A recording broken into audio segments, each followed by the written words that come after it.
Hello students, welcome back to the second part of RTP discussion जो कि ICAI द्वारा release किया गया है फॉर द जून 2024 एग्जाम्स। तो फर्स्ट पार्ट में हमने क्वेश्चन 1 से लेके 11 तक पूरे सॉल्व कर लिए थे। हम तसल्ली से एक एक क्वेश्चन की प्रैक्टिस कर रहे थे और इस पार्ट में अब हम अपने रिमेनिंग क्वेश्चंस यानी क्वेश्चन नंबर 12 ऑनवर्ड्स सॉल्व करेंगे। जैसे कि मैंने आप लोगों से फर्स्ट पार्ट में भी रिक्वेस्ट की थी, मैं आपको यहां पे भी बोलूंगा कि जब मैं क्वेश्चन करूं तो आप भी पेशेंटली अपने रजिस्टर, पेन, कैलकुलेटर साथ में रख के क्वेश्चन अपने सामने खोल के प्रॉपर्ली मेरे साथ साथ प्रैक्टिस करना। ठीक है, तो इसका कोई मतलब नहीं कि मैं यहाँ क्वेश्चन लिखता रहूं और आप उसको बस देखते रहो, पिक्चर जैसे चल रही हो ऐसे नहीं करना। आपको अपने हाथ चला के अब मेरे साथ साथ प्रैक्टिस करनी है। ठीक है, तो बेसिकली और कुछ नहीं है, इसको आपको ऐसा मानना है कि हम और आप मिल के साथ बैठ के पढ़ाई कर रहे हैं। ठीक है, ऐसा मानो कि मैं आपका टीचर नहीं हूं, मैं आपके साथ आपका दोस्त ही हूं, मैं आपके साथ एग्जाम ही देने वाला हूं। हम साथ में बैठ के ग्रुप स्टडी कर रहे हैं और मैं भी यहाँ बैठ के क्वेश्चन सॉल्व करूंगा, आप भी मेरे साथ साथ बैठ के क्वेश्चन सॉल्व करना। ठीक है जी, चलो शुरू करते हैं। क्वेश्चन नंबर 12 से स्टार्ट करना है हमको और क्वेश्चन नंबर 12 इंपॉर्टेंट भी है। रीजन बीइंग ये आपके एक न्यू चैप्टर से क्वेश्चन है जो सीए फाउंडेशन में ऐड किया गया है, that is dissolution of partnership. ठीक है, तो पूरा डिसोल्यूशन ऑफ पार्टनरशिप चैप्टर मैंने डिटेल में कवर किया हुआ है ऑलरेडी अपने चैनल पे, वो आप चेकआउट कर लेना। वीडियो के एंड में आपको प्लेलिस्ट भी दिख जाएगी, जो मैंने नए चैप्टर्स के लेक्चर्स डाले उसके मैंने सेपरेट प्लेलिस्ट बना रखी है, वो आपको लेटेस्ट प्लेलिस्ट में ही मेरे चैनल में दिख जाएगी, आप वहां पे चेकआउट भी कर सकते हैं। चलो तो क्या है क्वेश्चन पढ़ते हैं। डिसोल्यूशन का क्वेश्चन है और वैसे मैं आपको बता दूं ये पीस मील डिस्ट्रीब्यूशन का एक कॉन्सेप्ट होता है जो आपके लिए बेसिकली एक नया कॉन्सेप्ट होता है, उससे यहाँ पे एक छोटा सा क्वेश्चन बनाया गया है। तो कह रहे हैं Seema, Meena and Teena are partners sharing profits and losses in the ratio of 5:3:2। Their capitals were 13,440, 8,400 and 11,760 respectively. तीन पार्टनर्स है, प्रॉफिट शेयरिंग रेशियो गिवन है और तीनों के कैपिटल गिवन है। Liabilities and assets of the firm are as under. तो liabilities में उसने क्या क्या दिया हुआ है, लाइबिलिटीज बहुत ध्यान से पढ़ना होता है हमें इन क्वेश्चंस में। लाइबिलिटीज में एक ट्रेड क्रेडिटर्स है, दैट मींस ये एक आउटसाइडर्स की लाइबिलिटी है, एक्सटर्नल लाइबिलिटी है। लोन फ्रॉम पार्टनर्स है, तो वैसे तो देखो लोन फ्रॉम पार्टनर्स भी एक प्रकार की आउटसाइड लाइबिलिटी ही मानी जाती है, लेकिन डिसोल्यूशन पर्पस के लिए हम लोग पार्टनर्स लोन को एक अलग ही कैटेगरी की लाइबिलिटी की तरह ट्रीट करते हैं। उसके पीछे कारण क्या होता है, बिकॉज हमें एक सीक्वेंस में अपने एसेट से रिलाइज किया हुआ पैसा पे करना होता है। As per partnership act, Indian partnership act 1932 ने एक सीक्वेंस बता रखा है जो कि क्या है कि भाई पहले आउटसाइडर्स को पे किया जाएगा आउटसाइड लाइबिलिटीज को, फिर पार्टनर्स के लोन को पे किया जाएगा, फिर पार्टनर्स के कैपिटल को रीपे किया जाएगा और उसके बाद अगर कुछ बैलेंस बच जाता है तो वो पार्टनर्स के बीच में बांटा जाएगा इंडियन पीएसआर। इस वजह से हमें पार्टनर्स लोन को एक अलग कैटेगरी में देखना पड़ता है। ठीक है, तो इसके अलावा तो आपको बेसिकली तीनों कैटेगरी की लाइबिलिटीज देखो यहाँ पे गिवन है। एक आउटसाइडर की लाइबिलिटी इतनी है, पार्टनर्स का लोन इतना है और फिर कैपिटल्स इतने हैं। उसके बाद फिर एसेट्स बता रखे हैं कि भाई पेटेंट्स हैं 1400 के, फर्नीचर है 2800 का, मशीनरी है 1680 की, स्टॉक है 5600 का। कहता है assets realised in full in the order in which they are listed above and मीना इज इंस्टॉलमेंट। कह रहा है कि भाई एसेट्स जो रियलाइज हुए वो इसी ऑर्डर में हुए जिस ऑर्डर में ऊपर हमने लिस्ट किया हुआ है। इसका मतलब मेरी पहली इंस्टॉलमेंट में मैंने पेटेंट रियलाइज किया होगा 1400 रुपए पे, फिर मैंने सेकेंड इंस्टॉलमेंट में फर्नीचर रियलाइज किया होगा 2800 रुपए पे, फिर मैंने थर्ड इंस्टॉलमेंट में मशीनरी रियलाइज किया होगा 1680 पे और फाइनली फोर्थ इंस्टॉलमेंट में मैंने स्टॉक रियलाइज किया होगा 5600 पे। बाकी मीना इंस्टॉलमेंट है, ठीक है, कोई दिक्कत नहीं, इसका ज्यादा सच यूज नहीं होता। कह रहा है you are required to prepare a statement showing distribution of cash as and when available. तो क्योंकि आपको पता है भाई पीसमेल डिस्ट्रीब्यूशन जो कॉन्सेप्ट है लगता ही तब है जब हमें क्वेश्चन बोले कि भाई एसेट जो रियलाइज हो रहे हैं वो टुकड़ों टुकड़ों में हो रहे हैं, एक साथ सारा रियलाइज नहीं हो रहा, क्योंकि एक साथ हो गया तो फिर तो काम ही खत्म हो गया ना, फिर तो आपको बस एक ऑर्डर में पे करना है। लेकिन अगर टुकड़ों टुकड़ों में रियलाइज करना है, भाई मैंने पहली रियलाइजेशन करी पेटेंट की, अब मुझे आगे नहीं पता कि सेकंड या थर्ड में इंस्टॉलमेंट में मैं क्या रियलाइज करूंगा, कितना करूंगा, तो इस वजह से हमको पीसमेल डिस्ट्रीब्यूशन लगाना पड़ता है, जिसमें हमारे पास बेसिकली सिलेबस में दो मेथड्स होते हैं। तो वही कह रहा है वो कि you are required to prepare a statement showing distribution of cash as and when available. जैसे जैसे हमें एसेट्स रियलाइज होंगे उसका डिस्ट्रीब्यूशन करना है, applying maximum possible loss method. तो दो मेथड है भाई हमारे पास, एक होता है मैक्सिमम पॉसिबल लॉस मेथड, दूसरा होता है हाईएस्ट रिलेटिव कैपिटल मेथड। ठीक है, ये दो मेथड्स हमारे पास होते हैं। आइए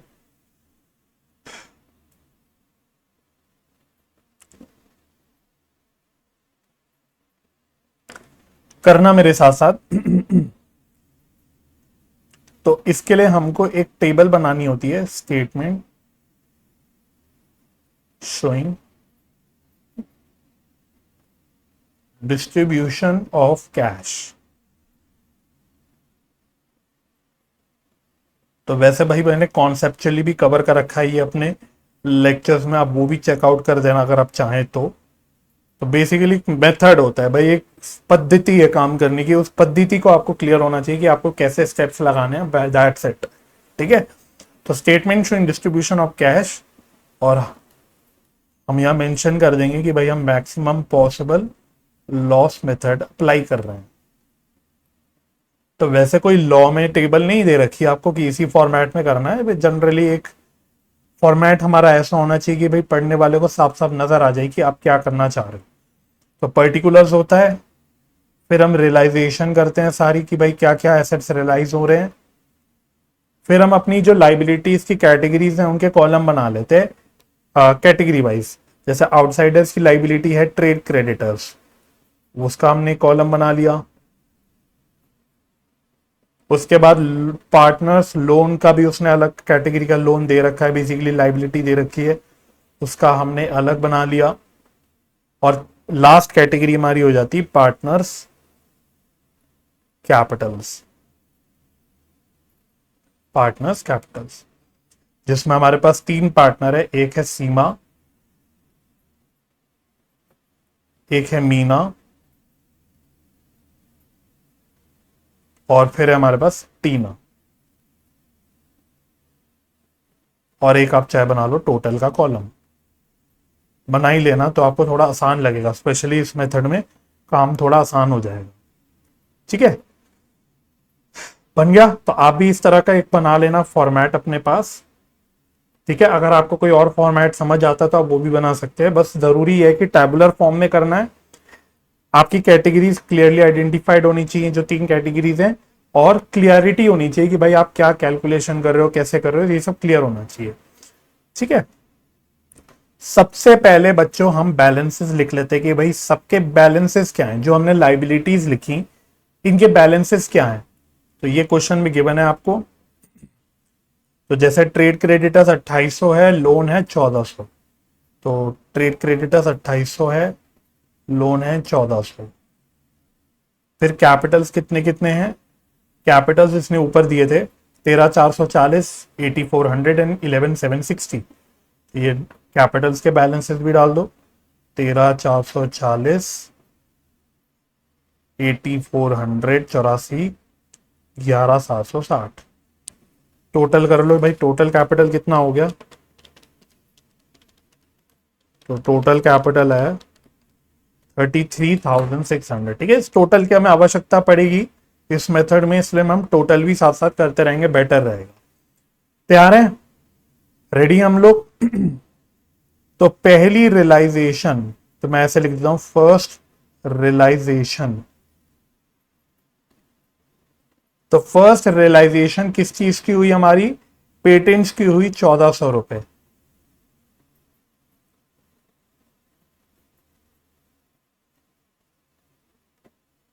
एग्जाम में हमेशा ध्यान रखना बच्चों, कहीं पे जरूर मेंशन कर लेना रुपीज, कि सारे अमाउंट्स हमारे रुपीज में है। रुपीज बच्चे मैं देखता हूं अकाउंट्स के पेपर में रुपीज लिखते ही नहीं है, रुपीज लिखेंगे नहीं वो।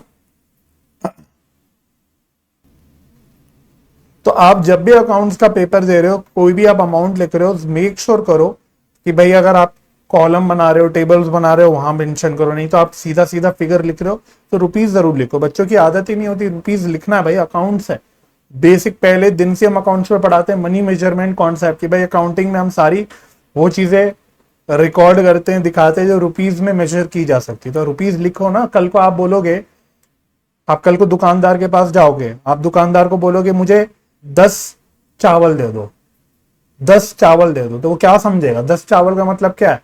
आप बोलोगे ना 10 किलो का चावल दे दो, 10 केजी चावल दे दो, तो आपको केजी मेंशन करना पड़ेगा। ऐसे ही जब आप अकाउंट्स में लिख रहे हो तो आप मेंशन करोगे ना भाई, आप जो अमाउंट लिख रहे हो किस मॉनिटरी करेंसी में है या किस मेजरमेंट में है। रुपीज में है तो रुपीज लिखोगे, डॉलर में है तो डॉलर लिखोगे। समझ आ रही है? तो इस बात का ध्यान रखना बच्चों, छोटी छोटी बातें होती है लेकिन यही बातें आपको और बाकियों को अलग कर देती है। ठीक है, अब तो आप सीए में आ गए, अब तो आप एक अकाउंटेंसी का प्रोफेशनल कोर्स कर रहे हो, तो अब तो और इन बातों का ध्यान रखना चाहिए आपको। ठीक है, तो मैं 100 में से बता सकता हूं 99 बच्चे रुपीज नहीं लिखते। एक बच्चा अगर होगा, 1% बच्चा सिर्फ लिखता है, 99% बच्चे नहीं लिखते। ये मैं अपने पर्सनल एक्सपीरियंस से बोल रहा हूं, तो प्लीज इन बातों का ध्यान रखना। चलो, तो हमको 1400 रुपए का पेटेंट रियलाइज हुआ, तो इससे आप सबसे पहले किसको पे करोगे? जिस ऑर्डर में हमने लिखा है इसी ऑर्डर में पे करना है। सबसे पहले ट्रेड क्रेडिटर्स का नंबर आएगा, तो इनके 2800 रुपए की लाइबिलिटी है, तो इसका मतलब पूरा का पूरा 1400 रुपए हम लोग क्रेडिटर्स को पे कर देंगे। तो इसका मतलब हमारे पास अब बैलेंस कितना बच गया? ये करने के बाद बैलेंस बच गया ट्रेड क्रेडिटर्स का 1400, लोन का भी 1400 है क्योंकि इनको तो कुछ नहीं पे किया, इन बेचारों को भी कुछ पे नहीं करा, तो इनका भी as it is same balance खड़ा रह गया। 13440, 8400, 11760, टोटल हो गया 33,600। नेक्स्ट, डन हो गया। अब सेकेंड रियलाइजेशन,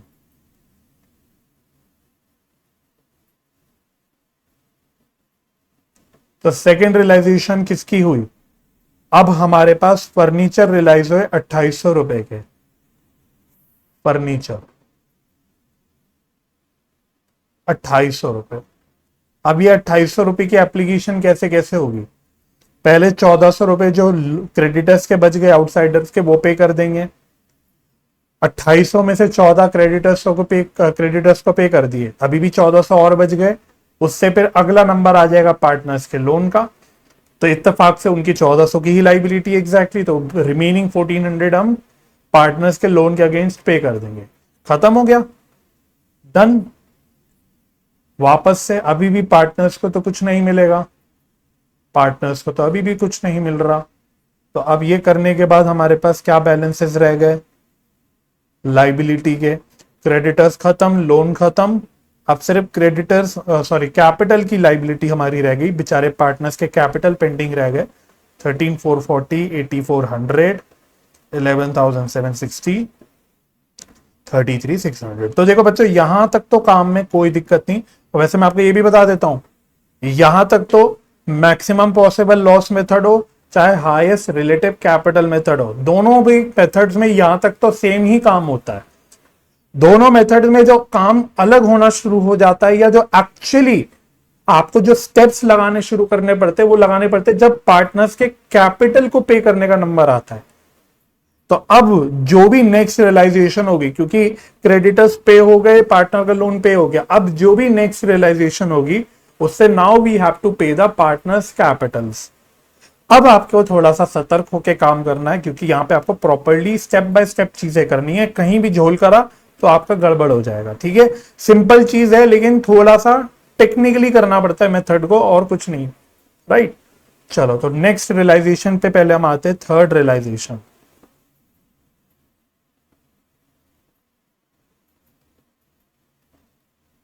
तो अगली रियलाइजेशन किसकी है? मशीनरी है 1680, मशीनरी 1680। अब सवाल उठा, इससे हम पे किसको करेंगे? 1680 रुपए रियलाइज हुए, ये किसको दिया जाएगा? दिक्कत यही तो है भाई, ये रिवीजन टेस्ट पेपर है तो जरूरी है कि हम साथ साथ चीजों को रिवाइज भी करते हुए चले। क्रेडिटर्स को और कुछ नहीं पे करना, पार्टनर्स के लोन को नहीं पे करना, अब इससे हमें पे करना है कैपिटल्स को। कैपिटल्स के अमाउंट देखोगे तो बहुत सारे हैं भाई। रियलाइजेशन कितनी है? खाली 1680 की। अब प्रॉब्लम यही तो आने लगती है कि भाई रियलाइजेशन का अमाउंट कम है, अब किस पार्टनर को दिया जाएगा ये? हमें ये भी नहीं पता कि 1680 के बाद फ्यूचर में कोई और एसेट रियलाइज होगा कि नहीं होगा। This is very much possible कि this is the last realisation, इसके बाद अब हम फ्यूचर में कोई एसेट नहीं बेच पाएंगे। भविष्य किसने देखा है? वो अलग बात है, इस सवाल में चौथी रियलाइजेशन भी हो रही है, लेकिन as on third realisation date हमें नहीं पता। तो पार्टनर्स के बीच में झगड़ा हो जाएगा कि भाई कौन किसको मिलेगा, ये 1680 किसको दिए जाएंगे, किसके बीच में बटेंगे, अकेला किसी एक पार्टनर को मिल दिया जाएगा या सबको दिया जाएगा, कैसे बटेगा ये? इसी को बोलते हैं पीस मिल डिस्ट्रीब्यूशन, टुकड़ों टुकड़ों में डिस्ट्रीब्यूशन करना। इसी के दो मेथड्स हैं। इत्तेफाक से दोनों मेथड्स का आंसर फाइनल सेम ही आता है। समझ आ रही है? डिजाइन भी ऐसे मेथड्स कि आंसर सेम आता है। तो अब मैक्सिमम पॉसिबल लॉस मेथड में अब क्या काम करते हैं, हम बोलते हैं कि ऐसा सोचो, थोड़ा सा ऐसा सोचो, प्रूडेंट थिंकिंग रखो। आप बोलो कि देखो भाई ये 1680 रुपए के बाद फ्यूचर में और कोई भी पैसा रियलाइज नहीं होगा, this is the last instalment, इसके बाद कोई भी पैसा रियलाइज नहीं होगा। तो अगर ये मेरी लास्ट रियलाइजेशन होती है 1680 रुपए की, तो लॉस पार्टनर्स को कितना हो जाएगा, कुल मिला के पार्टनर्स का नुकसान कितना होगा अगर यही लास्ट रियलाइजेशन होती है? बात समझ में आ रही है? तो हम बोलते हैं maximum possible loss if third realisation is the last realisation, इसलिए इसका नाम भी यही पड़ गया। तो उस केस में नुकसान कितना होगा भाई, पार्टनर्स कितना नुकसान बियर करेंगे? तो देखो पार्टनर्स बोलेंगे, देखो पार्टनर्स को कुल मिला के देने थे कैपिटल के 33,600, तो हमें देने थे पार्टनर्स को 33,600, लेकिन इसमें से है 1680 बस लास्ट, 1680 रुपए लास्ट रियलाइजेशन है। तो रिमेनिंग जो अमाउंट है वो सारा का सारा बेचारे पार्टनर्स का नुकसान है, वो उनको नहीं मिल पाएगा। 33,600 में से अगर सिर्फ 1680 उनको मिल पाएंगे तो बचा हुआ अमाउंट उनका नुकसान है। तो मैक्सिमम पॉसिबल लॉस कितना आ गया, 33,600 minus 1680, this is coming out to be 31,920। ठीक है, रियलाइजेशन के कॉलम में लिख सकते हैं, लेकिन है नहीं रियलाइजेशन, बट हम बोल रहे हैं कि this is the maximum loss that partners have to bear अगर 1680 के बाद और कोई भी पैसा नहीं मिलता। अब लॉस ऑन रियलाइजेशन को हम करते क्या भाई, बचपन में 12वीं क्लास में भी आप रियलाइजेशन अकाउंट में जब नुकसान आता था तो उस नुकसान को क्या करते थे, नुकसान को पार्टनर्स के बीच में बांटते थे, वो भी उनके प्रॉफिट शेयरिंग रेशियो में। तो ये नुकसान अब कौन बियर करेगा, पार्टनर्स बियर करेंगे अपने प्रॉफिट शेयरिंग रेशियो में। तो फटाफट से इनका प्रॉफिट शेयरिंग रेशियो 5:2 कितना था, 3:2 था। तो इस अमाउंट को बांट दो 5:3:2 में। तो इसका आ रहा है 15,960, 15,960, इसका आ रहा है 9,576, इसका आ रहा है 6,384। तो इस तरह से हमने 31,920 के लॉस को बांट दिया। और क्योंकि लॉस है तो माइनस करेंगे, ये हम माइनस है ना, लॉस है क्योंकि ये, ठीक है। तो ये करने के बाद अब नेट अमाउंट कितना आ गया, अगर ये लॉस हम पार्टनर्स में बांट देते हैं तो इसके बाद क्या पोजीशन होगी।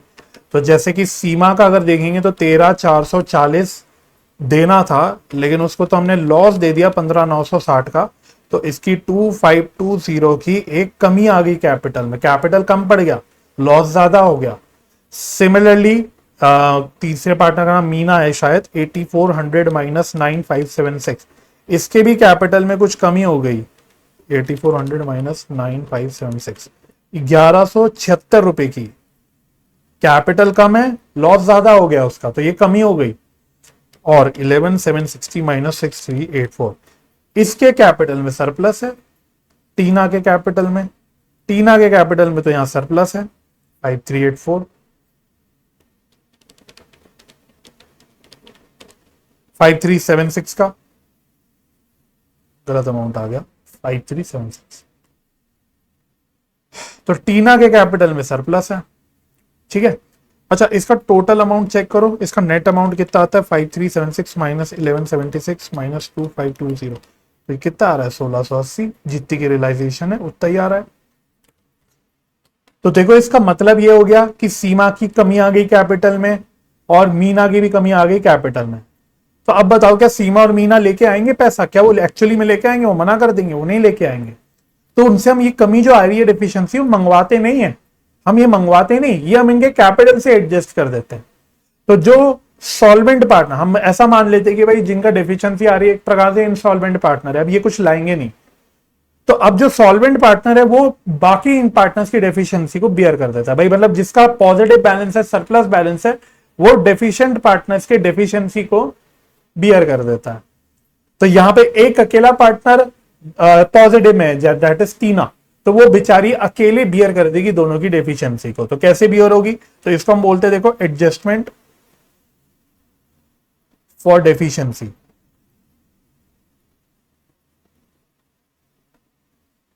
एडजस्टमेंट फॉर डेफिशिएंसी, तो 2520 प्लस 1176 प्लस, और टोटल कितना हो गया 2520 प्लस 1176, 3696, 3696, ये माइनस 3696 माइनस नेट अमाउंट तो ऑफकोर्स जीरो। ठीक है, तो अब फाइनल पोजीशन क्या निकल के आ गई? ये जीरो, ये जीरो।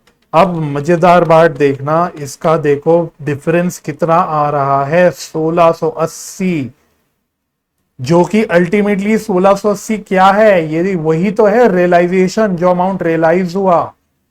तो इतनी कहानी रचने का मतलब ये हो गया, ये सब प्लस माइनस करके मुझको क्या पता लगा कि अल्टीमेटली मैं कितना अमाउंट पे करूंगा, किसको?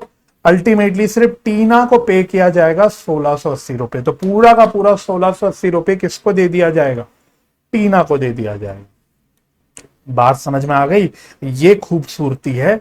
तो इसको हम बोल देंगे अमाउंट पेड। Amount paid.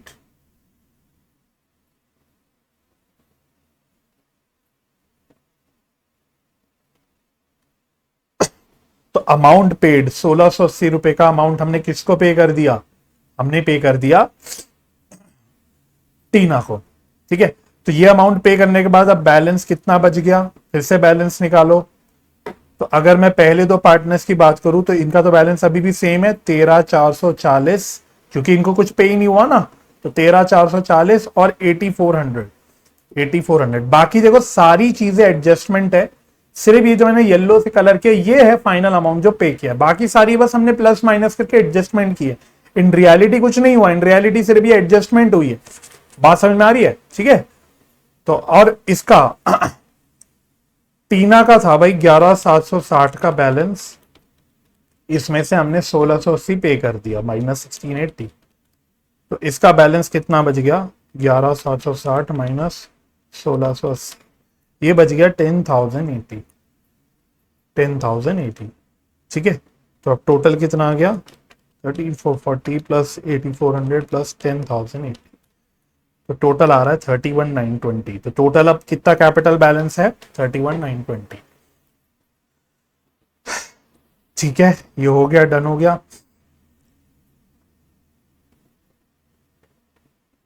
चलो फिर से अब हम फाइनली लास्ट रियलाइजेशन पे आएंगे, फोर्थ रियलाइजेशन। अब सेम काम है, अब मैं फास्ट फास्ट करूंगा। अब ऑफ कोर्स मैं थोड़ा तेजी से करूंगा। अभी मैं कॉन्सेप्ट रिवाइज करा रहा था आपको, तो मशीनरी रियलाइज करी, सॉरी स्टॉक रियलाइज किया 5600 का।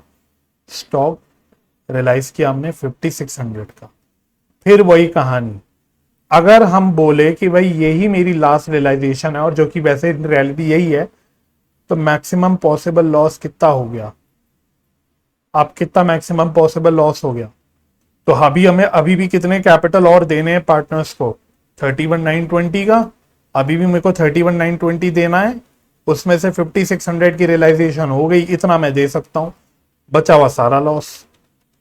तो ये आ गया 26,320 का। फिर से इसको क्या करोगे? इसको पार्टनर्स के बीच में बांट दोगे उनके रेशियो में, 5:3:2 में। तो ये आ रहा है 13,160, ये आ रहा है 7,896, और ये सब माइनस में ये आ रहा है 5264, 5264। इस तरह से टोटल अमाउंट हो गया कितना आया था टोटल 26,320।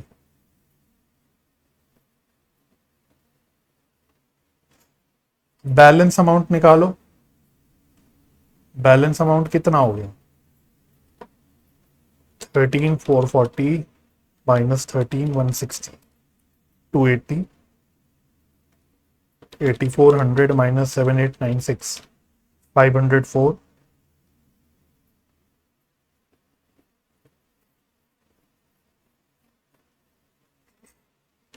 10,080 माइनस 5264, ये आ रहा है 4816, 4816। और 31,920 माइनस 26320, ये आ रहा है 5,600, 5,600।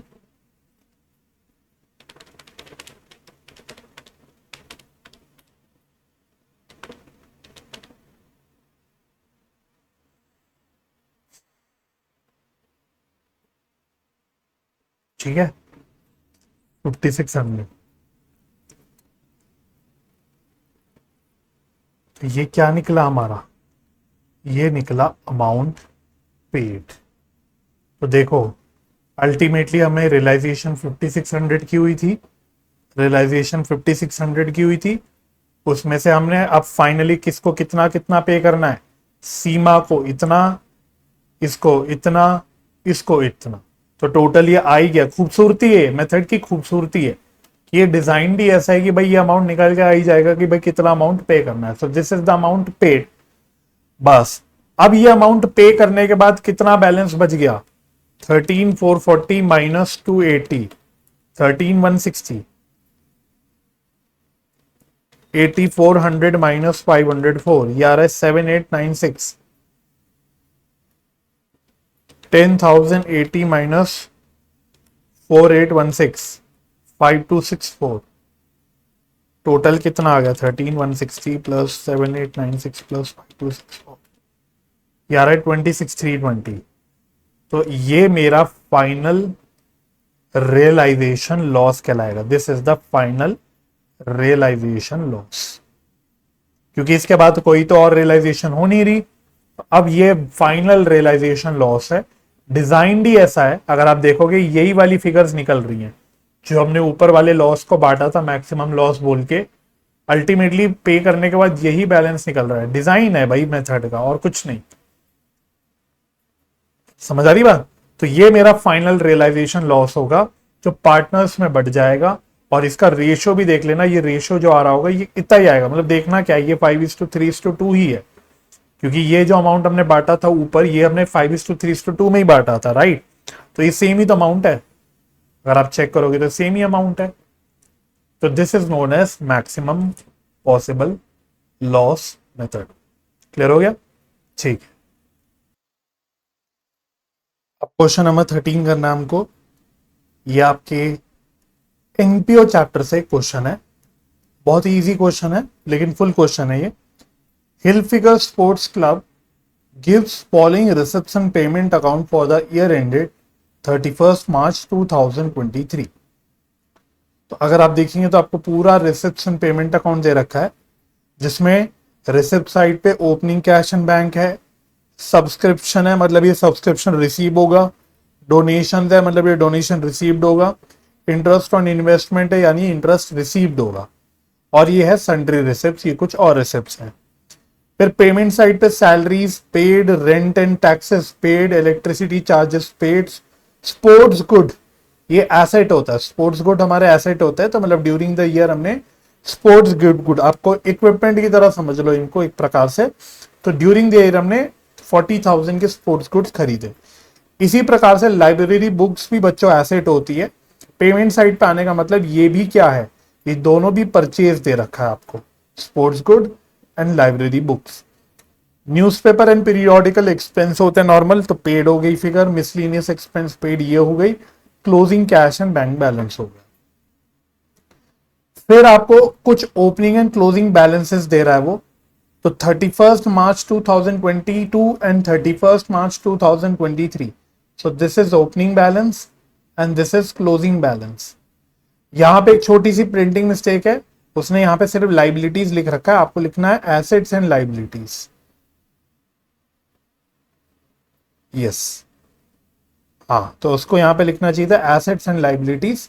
तो देखो लाइबिलिटीज में सबसे पहले उसने आउटस्टैंडिंग एक्सपेंस में सैलरी, आउटस्टैंडिंग सैलरी दे रखी है opening closing, outstanding newspaper and periodical दे रखा है opening closing, outstanding rent and taxes दे रखा है opening closing, outstanding electricity charges भी दे रखे हैं ओपनिंग एंड क्लोजिंग। फिर लाइब्रेरी बुक्स मैंने बोला था एसेट होता है, उसका ओपनिंग बैलेंस है, और ये उसने यहाँ पे जीरो नहीं बोल रखा, उसने ये छोड़ रखा है, आपको कैलकुलेट करना है। स्पोर्ट्स गुड्स में भी उसने 160 दे रखा है ओपनिंग बैलेंस, क्लोजिंग जीरो नहीं बोल रहा, आपको कैलकुलेट करना है। Furniture and fixture same 2 lakh opening balance है, आपको क्लोजिंग बैलेंस इसका कैलकुलेट करना है। ठीक है, तो ये मत समझना डैश डैश देख के कि नहीं नहीं ये तो जीरो हो गया, नहीं जीरो नहीं हुआ, it is to be calculated. ये हमको मेहनत करके निकालना पड़ेगा। क्वेश्चन कह रहा है कि सब कुछ थाली में परोस के हम क्यों दे दे, कुछ आप भी करो मेहनत। फिर सब्सक्रिप्शन रिसीवेबल है, ये एक एसेट होता है, सब्सक्रिप्शन रिसीव्ड है, तो हम एक काम करेंगे सब्सक्रिप्शन का अकाउंट बना लेंगे। इनफैक्ट हम इन सबके अकाउंट बना लेंगे। आउटस्टैंडिंग एक्सपेंस दे रखे तो मतलब एक्सपेंसेस के भी अकाउंट बना लेंगे। Investment in government securities opening 10 lakh है, क्लोजिंग अगेन उसने जीरो दे रखा है, तो क्या इन्वेस्टमेंट बेचा है क्या हमने? नहीं, इन्वेस्टमेंट बेचा तो नहीं, नहीं तो रिसिप्ट साइड पे आ रहा होता, कोई दिक्कत नहीं। एक्रूड इंटरेस्ट दे रखा है, तो एक्रूड इंटरेस्ट बोले तो ये भी एक एसेट होता है, क्योंकि एक एक्रूड इनकम है, उसका भी ओपनिंग क्लोजिंग दे रखा है, इसका भी एक अकाउंट बना लेंगे। इसके अलावा कह रहा है provide depreciation as follows. Furniture and fixtures पे हमको 10% डेप्रिसिएशन प्रोवाइड करनी है, स्पोर्ट्स गुड्स पे 20%, लाइब्रेरी बुक्स पे भी 10%। Provide full depreciation on additions, तो अगर कोई एडिशन हुई है, तो क्या एडिशन हुई है हमारे पास कोई एसेट की, इन एसेट में से हुई है, अभी बोला भी था मैंने परचेज स्पोर्ट्स गुड्स की एडिशन हुई है, लाइब्रेरी बुक्स की एडिशन हुई है, तो दोनों भी एडिशंस पे हमें पूरा डेप्रिसिएशन चार्ज करना है, क्वेश्चन ने बोला। Donations are to be capitalise, donation को कैपिटलाइज करना है। You are required to prepare clubs opening balance sheet,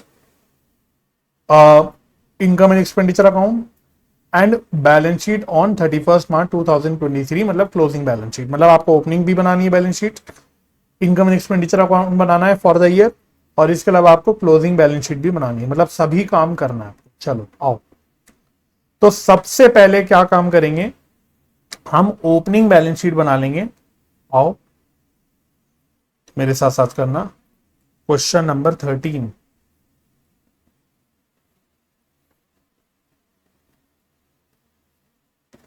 तो बैलेंस शीट बना लेते हैं ओपनिंग वाली, यानी 1 अप्रैल 2022 की।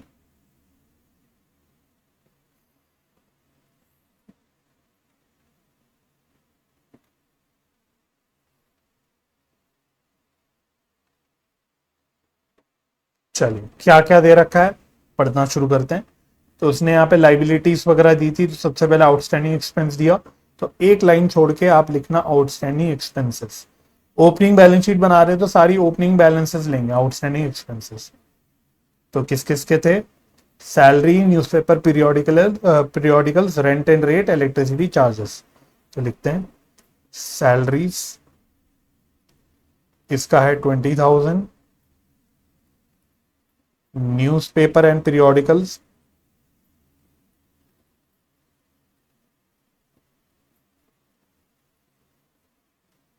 इसका है 8,000, इलेक्ट्रिसिटी चार्जेस,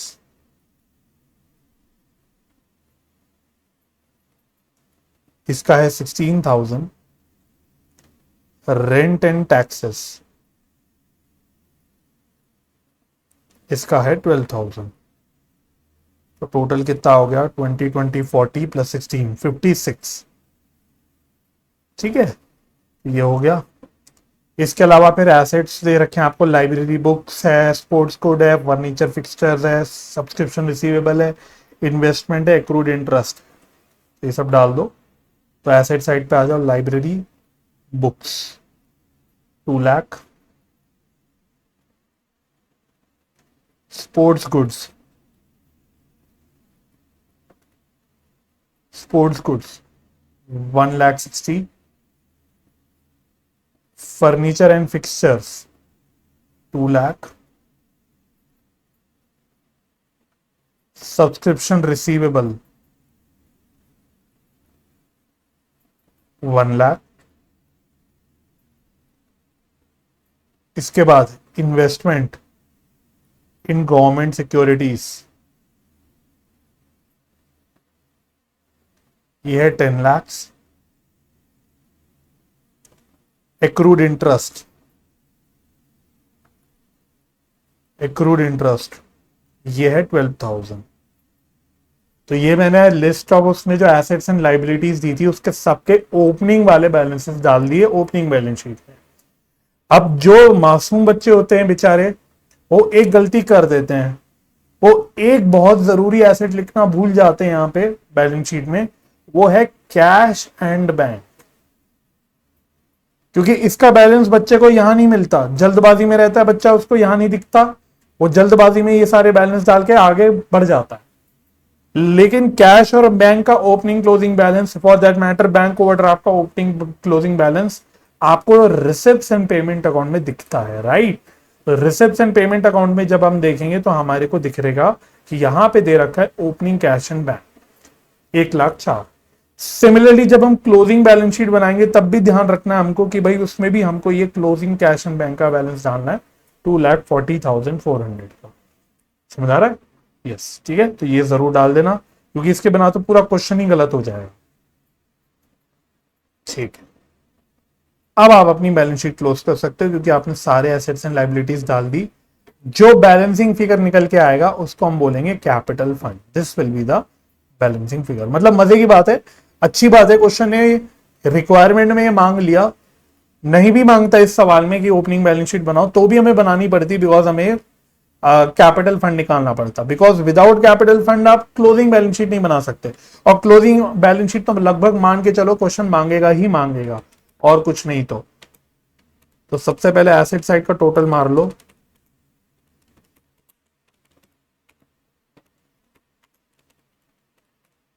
तो टोटल आ रहा है 17,76,000।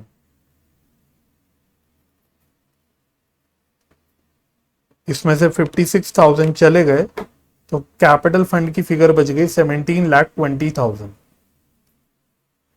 ठीक है, चलो जी, एक मुसीबत तो खत्म हुई, दूसरी मुसीबत पे आते हैं। Income and expenditure account. और कृपया करके, मैंने इतने बच्चों का देखा है, बच्चे लिख देते हैं income and expenditure account as on. भाई बैलेंस शीट होती है as on, trading account, profit and loss account, manufacturing account, final accounts का। एनपीओ में इनकम एंड एक्सपेंडिचर अकाउंट और रिसिप्ट्स एंड पेमेंट अकाउंट। इसके अलावा आपका पार्टनरशिप में profit and loss appropriation account, ये सब बनते हैं for the year ended. Balance sheet as on बनती है, bank reconciliation statement as on बनता है, ट्रायल बैलेंस एज ऑन बनता है। भाई ये सारी बातों का ध्यान रखना, इसमें मत झोल करके आ जाना। तो income and expenditure account for the year ended, भाई ध्यान से लिखना और लिखना जरूर 31 मार्च 2023। दूसरी गलती अभी बताता हूं। मैंने एक रीसेंट पेपर चेक करा था एनपीओ का। एनपीओ का जो टेस्ट होता है हमारे इंस्टीट्यूट में, उसका पेपर चेक करा था मैंने। एक और गलती मुझे बड़ी मजेदार दिखी। बच्चा यहां पे जल्दबाजी में पर्टिकुलर्स लिख रहा है, और ये मैं एक बच्चे की बात नहीं कर रहा, बहुत सारे बच्चों का मैंने पेपर में देखा कि बच्चे यहां पर्टिकुलर्स लिख के आ जाते हैं। भाई फॉर्मेट सही बनाओ, प्रोफेशनल एग्जाम है, जहां एग्जामिनर को मौका मिला आपके नंबर काटने का वो दबा के काटेगा।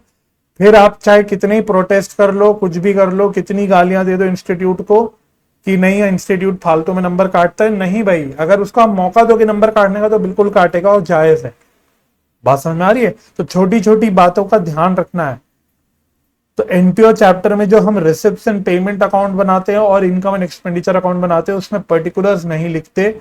उसमें हम लोग जो इनकम या एक्सपेंस होता है या रिसिप्ट्स एंड पेमेंट अकाउंट में रिसिप्ट्स या पेमेंट्स होती है ये हेडिंग डालते हैं।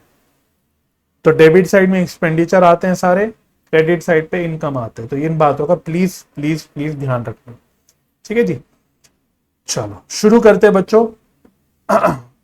रिसिप्ट्स एंड पेमेंट अकाउंट को देखता हुआ चलूंगा, साथ में जो उसमें पॉइंट आएंगे अगर उसका अकाउंट बनाना पड़ेगा तो अकाउंट बना लेंगे। तो जैसे ओपनिंग क्लोजिंग कैश तो आता नहीं भाई इनकम एंड एक्सपेंडिचर अकाउंट में, मैं रिसिप्ट साइड से शुरू करता हूं। सबसे पहले मुझे सब्सक्रिप्शन देखा तो मैं क्या करूंगा, मैं इधर आ जाता हूं, वर्किंग नोट्स यहां बना दूंगा मैं, क्योंकि मेरा स्क्रीन बहुत ज्यादा नीचे नहीं जा पाता इसलिए मेरे को यहां बनाना पड़ेगा। तो वर्किंग नोट में हम बना लेंगे सब्सक्रिप्शन अकाउंट सबसे पहले।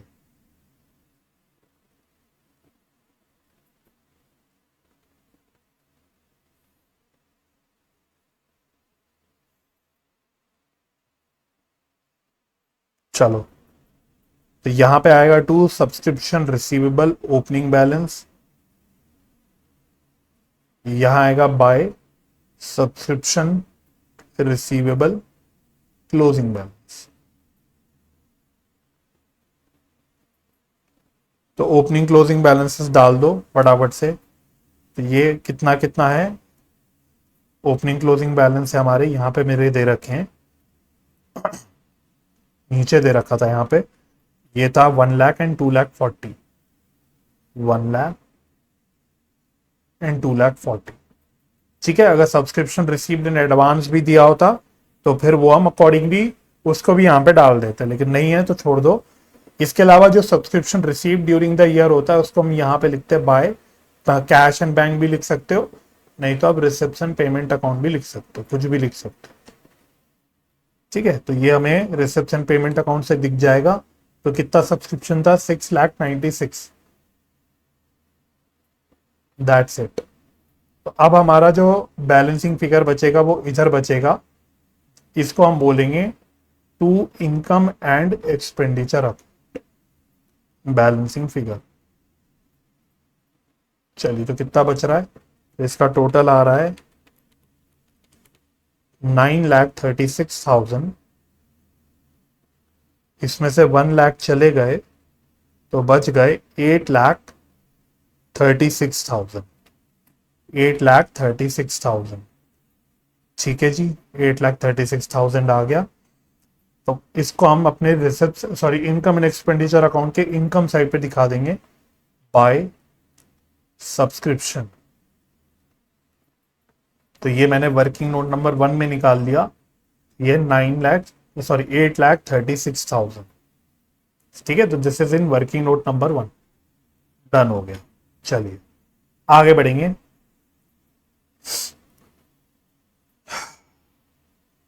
फिर है डोनेशंस। अच्छा, डोनेशंस के लिए क्वेश्चन ने बोला था कि डोनेशन कैपिटलाइज करनी है तो ये सीधा बैलेंस शीट में कैपिटल फंड में ऐड हो जाएगी, तो इसलिए हमें इनकम एंड एक्सपेंडिचर अकाउंट में इसका कुछ नहीं करना। नहीं बोलता तो उस केस में हम डोनेशन को इनकम की साइड पे रेवेन्यू रिसिप्ट मान के दिखा देते, लेकिन नहीं करना, क्वेश्चन ने इंस्ट्रक्शन दी है स्पेसिफिक तो उसको फॉलो करना है। इंटरेस्ट ऑन इन्वेस्टमेंट, इससे भी रिलेटेड कुछ हमारे पास जानकारी थी, तो वर्किंग नोट नंबर 2 में मैं आपको इंटरेस्ट ऑन इन्वेस्टमेंट का भी अकाउंट बनवाऊंगा। तो आओ वर्किंग नोट नंबर 2 पे, यहां पे interest on investment account.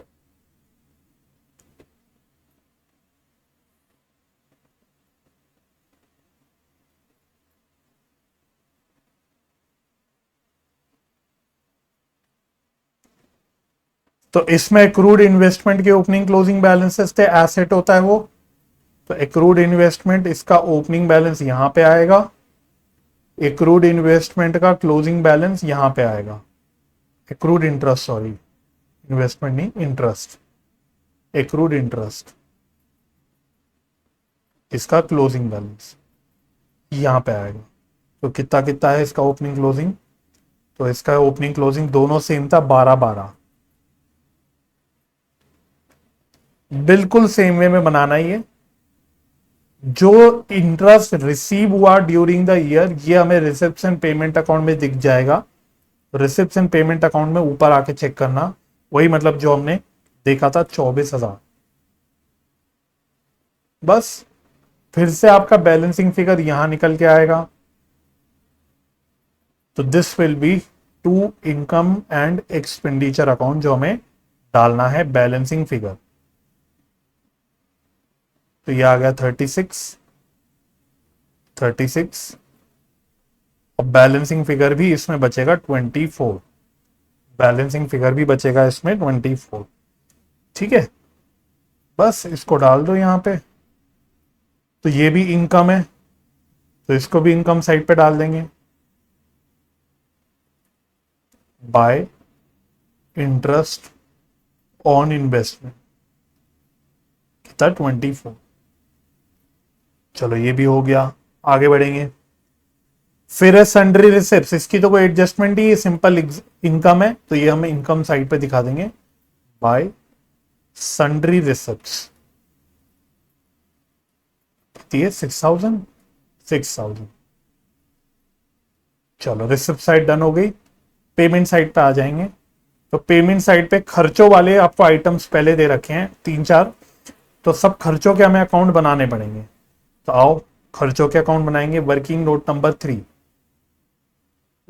Number 3। तो सबसे पहले आपको कौन सा खर्चा दे रखा है, सबसे पहले आपको सैलरीज दे रखा है, तो एक छोटा सा अकाउंट बनेगा सैलरीज का।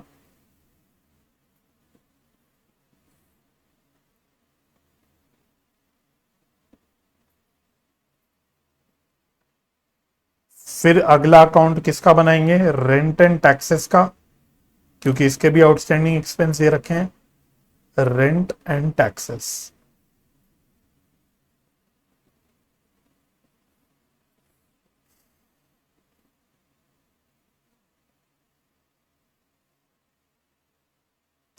उसके बाद अगले नंबर पे किसका अकाउंट बनाएंगे, इलेक्ट्रिसिटी चार्जेस का।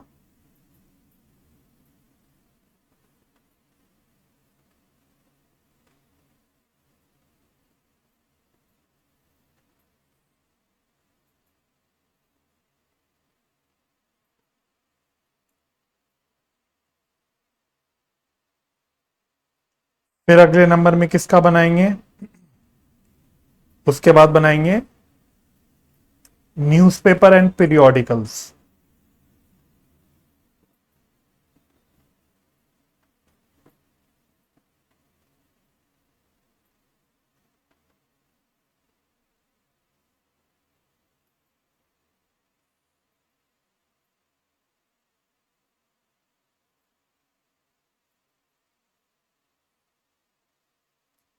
चलिए शुरू करते एक एक करके, इसमें बैलेंसेस डालते हैं।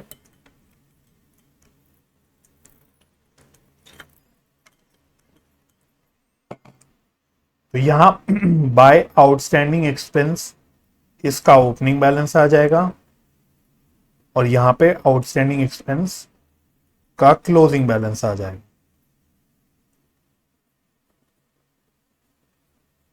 ठीक, तो ये कितना कितना दे रखा है, सैलरीज का ओपनिंग क्लोजिंग है 20 एंड 40। 20, 40 जो हमने पे करा है खर्चा ड्यूरिंग द ईयर वो हमें रिसेप्शन पेमेंट अकाउंट में दिखेगा, और उसको हम लोग यहां डालेंगे। तो ये चेक कर लो, रिसेप्शन पेमेंट अकाउंट में सैलरी कितनी पे करी है, 3 लाख। बस बैलेंसिंग फिगर आपकी निकलेगी यहां पे, इसको हम बोल देंगे by income and expenditure account, जो हमारे इनकम एंड एक्सपेंडिचर अकाउंट में फिगर जाएगी। तो टोटल आ रहा है 3,40,000, इसमें से 20 चले गए तो आ गया 3,20,000। 3,20,000। ठीक है, सिमिलरली रेंट एंड टैक्सेस, इसमें भी सेम काम, बाय आउटस्टैंडिंग एक्सपेंस ओपनिंग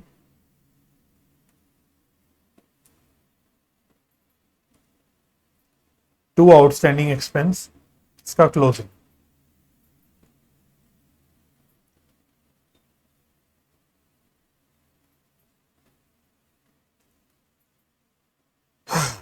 तो कितना है रेंट एंड टैक्सेस का ओपनिंग एंड क्लोजिंग 12 एंड 12।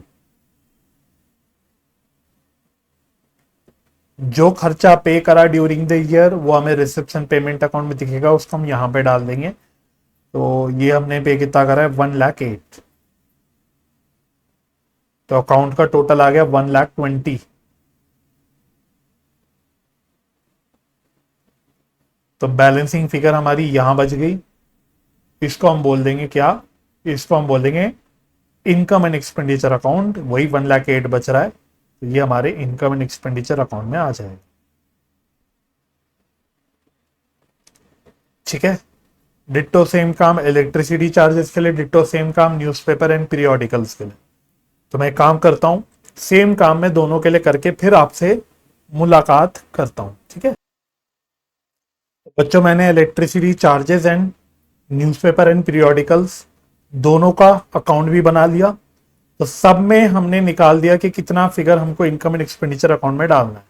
तो एक एक करके डाल देते हैं हम लोग यहाँ पे जाके। एक्सपेंडिचर साइड पे आएगी सारी फिगर्स। तो टू सैलरीज 3,20,000। उसके बाद अगला अकाउंट कौन सा है, फिर है rent and taxes, to rent and taxes 1,08,000। फिर इलेक्ट्रिसिटी चार्जेस है, टू इलेक्ट्रिसिटी चार्जेस,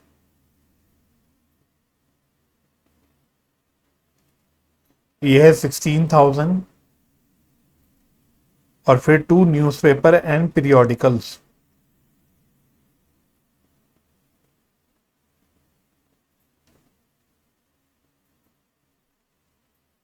$23,600।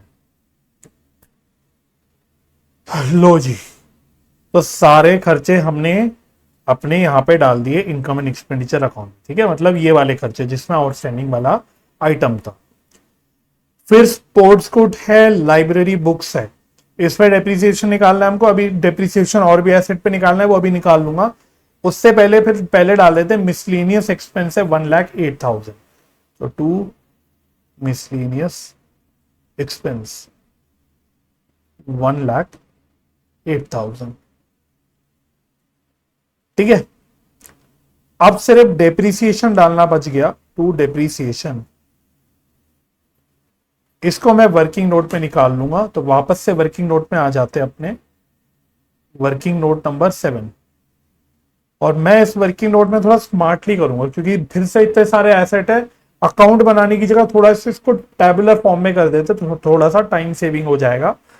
तो वर्किंग नोट में लिखेंगे calculation of depreciation and closing WDV of assets.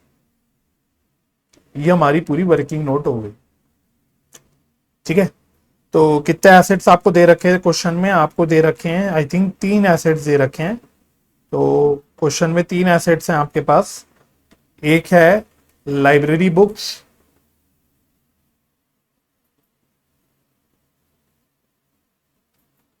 एक हो गया। फिर स्पोर्ट्स गुड्स, ये भी हो गया। और लास्टली है फर्नीचर एंड फिक्सचर्स।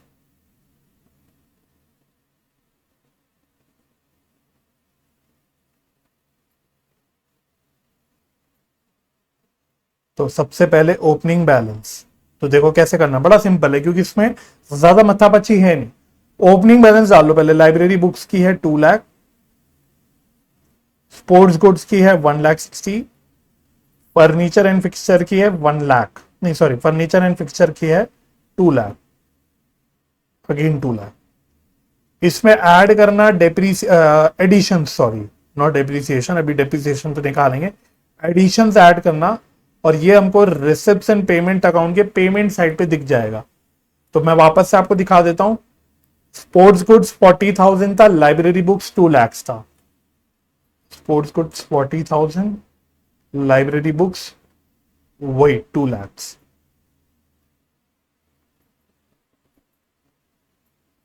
ठीक है, 2,40,000 ये हो गया।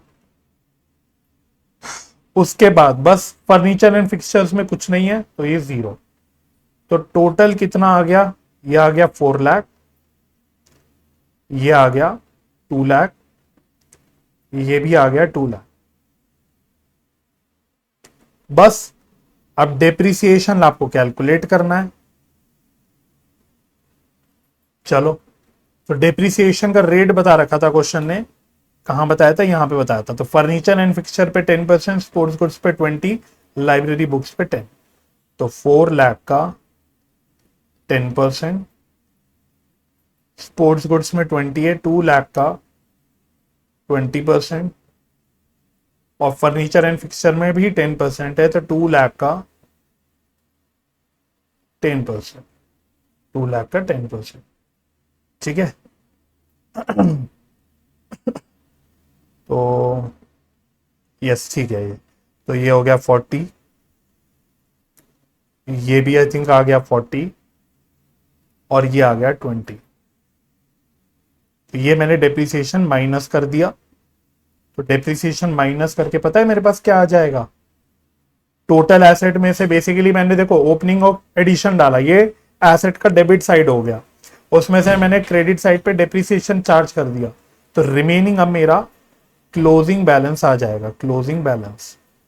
तो ये आ गया 3,60,000, ये आ गया 1,60,000, ये आ गया 1,80,000।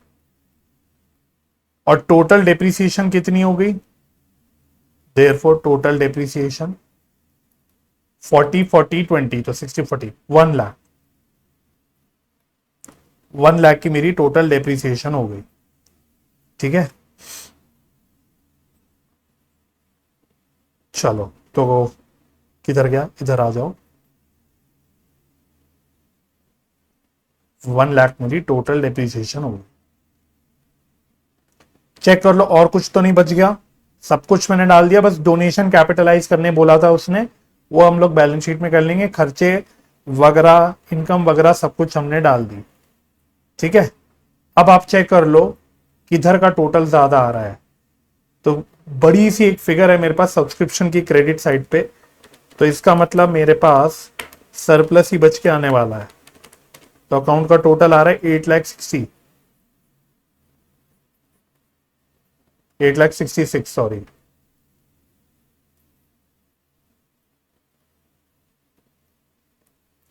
तो सरप्लस निकल के आ जाएगा हमारे पास, टू सरप्लस बैलेंस कितना आ रहा है,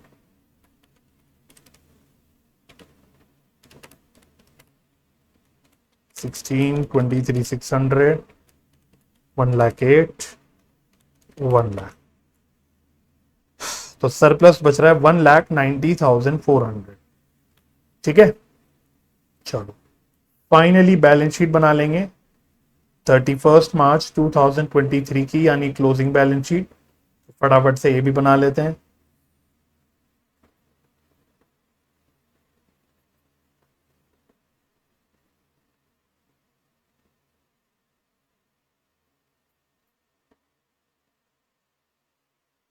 तो लाइबिलिटी साइड पे पहले कैपिटल फंड, तो ओपनिंग बैलेंस कैपिटल फंड का हमने निकाला था 17,20,000। ध्यान से करना, इसमें दो चीजें ऐड करनी है, एक तो सरप्लस ऐड करना है जो कि हमने ऊपर निकाला 1,90,400 का, साथ ही साथ इसमें हमको और क्या ऐड करना है, हमें इसमें डोनेशंस ऐड करनी है, बिकॉज क्वेश्चन ने बोला था कि donations are to be capitalised. तो कितने रुपए की डोनेशंस थी यहां से चेक कर लो, 2 लाख की। तो क्लोजिंग कैपिटल फंड मेरा निकल के आ जाएगा कितना,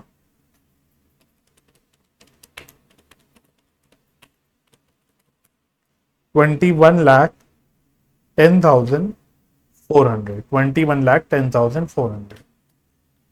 इसके अलावा लाइबिलिटीज डाल दो सारी, outstanding expenses.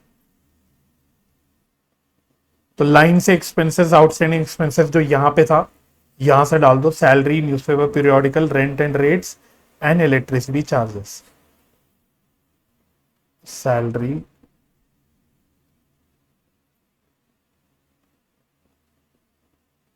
Newspaper and periodicals,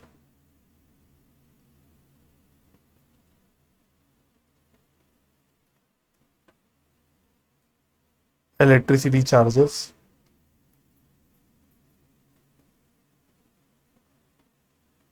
and rent and कैसा रेंट एंड टैक्सेस। तो डाल देते हैं। तो आउटस्टैंडिंग सैलरी है 40 की, न्यूज़पेपर एंड पीरियोडिकल्स 10 है, इलेक्ट्रिसिटी चार्जेस 20 है और रेंट एंड टैक्सेस 12 है। तो टोटल कितना आ गया? 30, 2 सॉरी 50, 20, 70 और 12, 82। चलिए फिर अब एसेट्स लेना शुरू कर दो एक एक करके। तो पहले फिक्स्ड एसेट्स ले लो, लाइब्रेरी बुक्स वगैरह ले लो सारी, library books, sports goods, furniture and fixture. तो library books, sports goods, furniture and fixtures, furniture and fixtures. चलो तो ये हमने इसके क्लोजिंग बैलेंस यहाँ पे निकाल रखे हैं। तो एक बार चेक कर लो, 360, 160, 180, 360, 160 और 180। चलो ये डाल दिया हमने। और क्या एसेट दे रखे थे हमको? सब्सक्रिप्शन रिसीवेबल 2,40,000, ये डाल दो।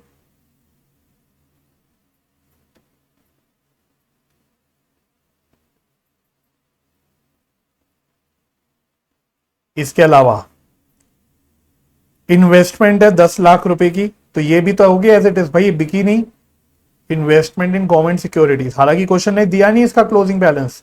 क्यों नहीं दिया? क्योंकि वो चाहता है वो आप दिमाग लगाओ। जब ना ही इन्वेस्टमेंट खरीदी साल में, ना ही बेची, क्योंकि रिसेप्शन पेमेंट अकाउंट में आ रहा होता अगर खरीदी बेची होती, तो इसका मतलब जो ओपनिंग बैलेंस है वो एज इट इज क्लोजिंग होगा। कितना है इन्वेस्टमेंट? 10 लाख। इसके अलावा एक्रूड इंटरेस्ट है, और ध्यान से हमको एक और चीज लेनी है, क्या? Cash and bank. तो एक्रूड इंटरेस्ट कितना? 12,000 था। एक्रूड इंटरेस्ट 12 है और कैश एंड बैंक 240,400। तो ये हो गया 240,400, 12,000। I think this is done, हो गया। मुझे नहीं लगता और कोई एसेट या लाइबिलिटी हमारी रह गई। टोटल कर लेते हैं। तो टोटल आ रहा है लाइबिलिटी साइड का, तो टोटल आ रहा है 192,400। एसेट साइड चेक कर लेते हैं। 360, 160, 180, 240, 10 लाख प्लस 12,000 प्लस 240, तो 21,92,400 आ गया।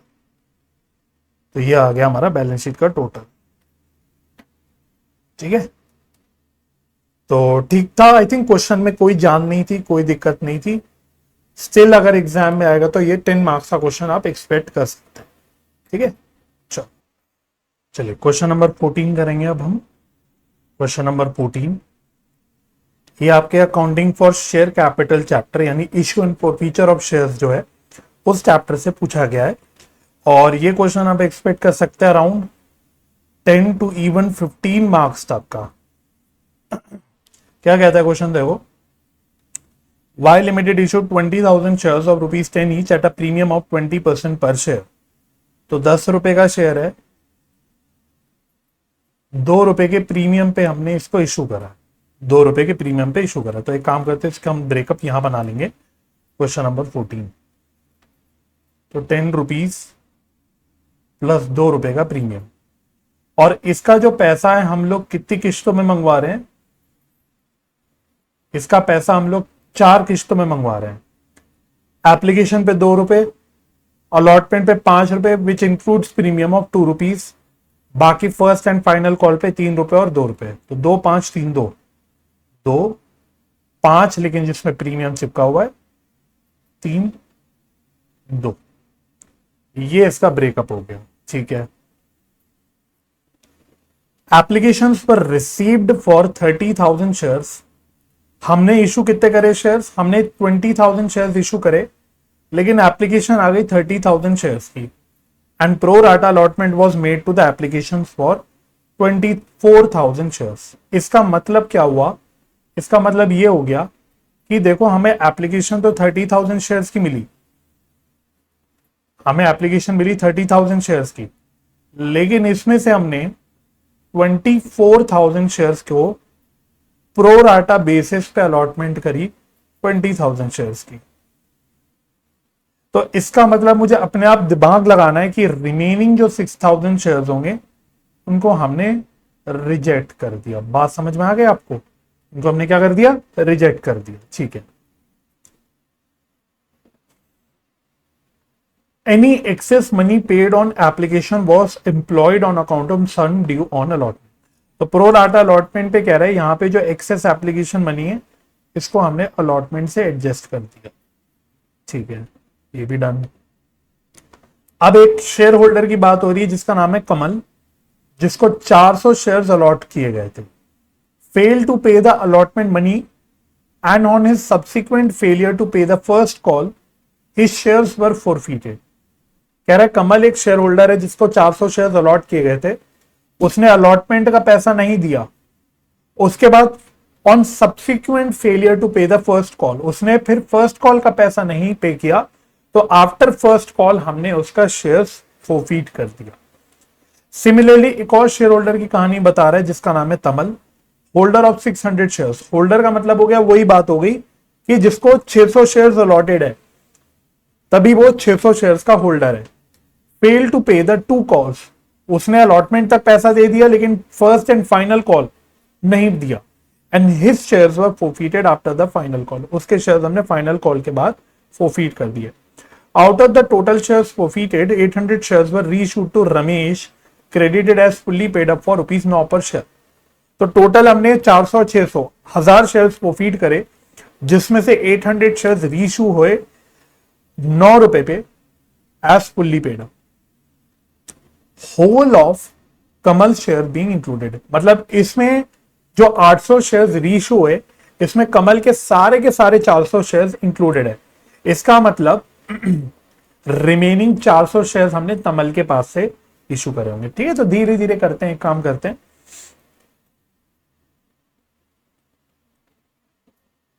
कुछ कैलकुलेशंस आपको दिखाऊंगा मैं। पहला है calculation of amount received on allotment.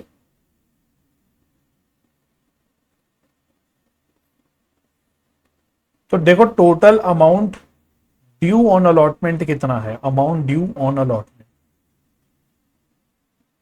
तो देखो भाई 20,000 शेयर्स हैं, 20,000 शेयर्स है, और अलॉटमेंट पे कितना टोटल पैसा ड्यू करना है, ₹5। अलॉटमेंट पे टोटल है ₹5, अमाउंट ड्यू ऑन अलॉटमेंट। तो ये total amount due on allotment हो गया 1 lakh less application money adjusted. तो एक्सेस एप्लीकेशन मनी जो हम एडजस्ट कर रहे हैं वो लेस कर दो इसमें से। तो हमने 24,000 शेयर्स को 20,000 शेयर्स अलॉट करे, यही हुआ था। 24,000 शेयर्स पे हमने 20,000 शेयर्स अलॉट करे। इसका मतलब 4,000 शेयर्स पे जो एप्लीकेशन का पैसा मिला वो एक्सेस एप्लीकेशन मनी होगा, इनटू एप्लीकेशन मनी कितना है, ₹2 का। तो इसका मतलब 4,000 इंटू 2 दैट इज 8,000। ये एक्सेस एप्लीकेशन मनी एडजस्ट हो गया। तो इसका मतलब बैलेंस 92,000 शेयर्स हमको, सॉरी 92,000 रुपीज हमें अमाउंट रिसीव होने, अमाउंट टू बी रिसीव्ड।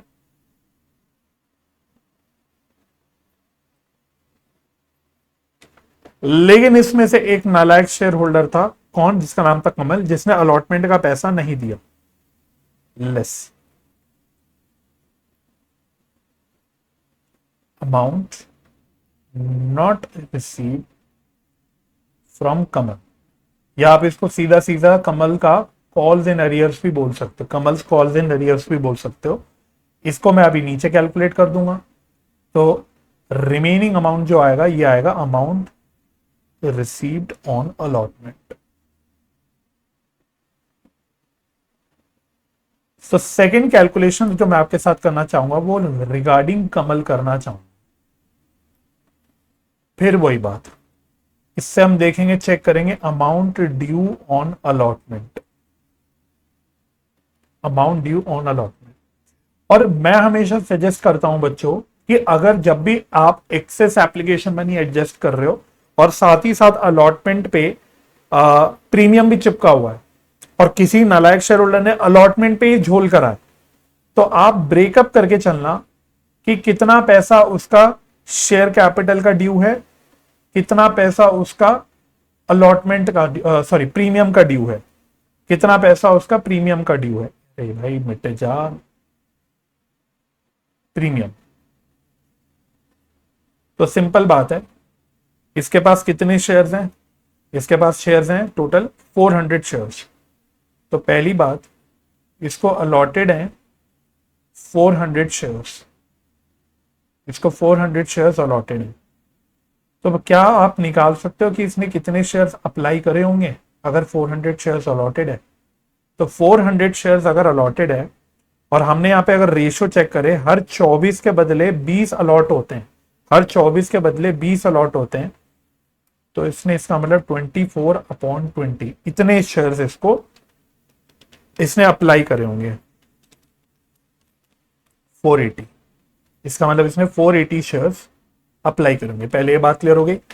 अच्छा, अब एप्लीकेशन बेस से किससे कितने पैसा मंगवाना है? 400 शेयर्स पे फेस वैल्यू का 3 रुपए है, 2 रुपए प्रीमियम का है, तो 3 रुपए और 400 इंटू प्रीमियम का 2 रुपए, तो ये कितना कितना आ गया? ये आ गया 1200, ये हो गया 800। अब एक्सेस एप्लीकेशन मनी कितना एडजस्ट करोगे आप? एक्सेस एप्लीकेशन मनी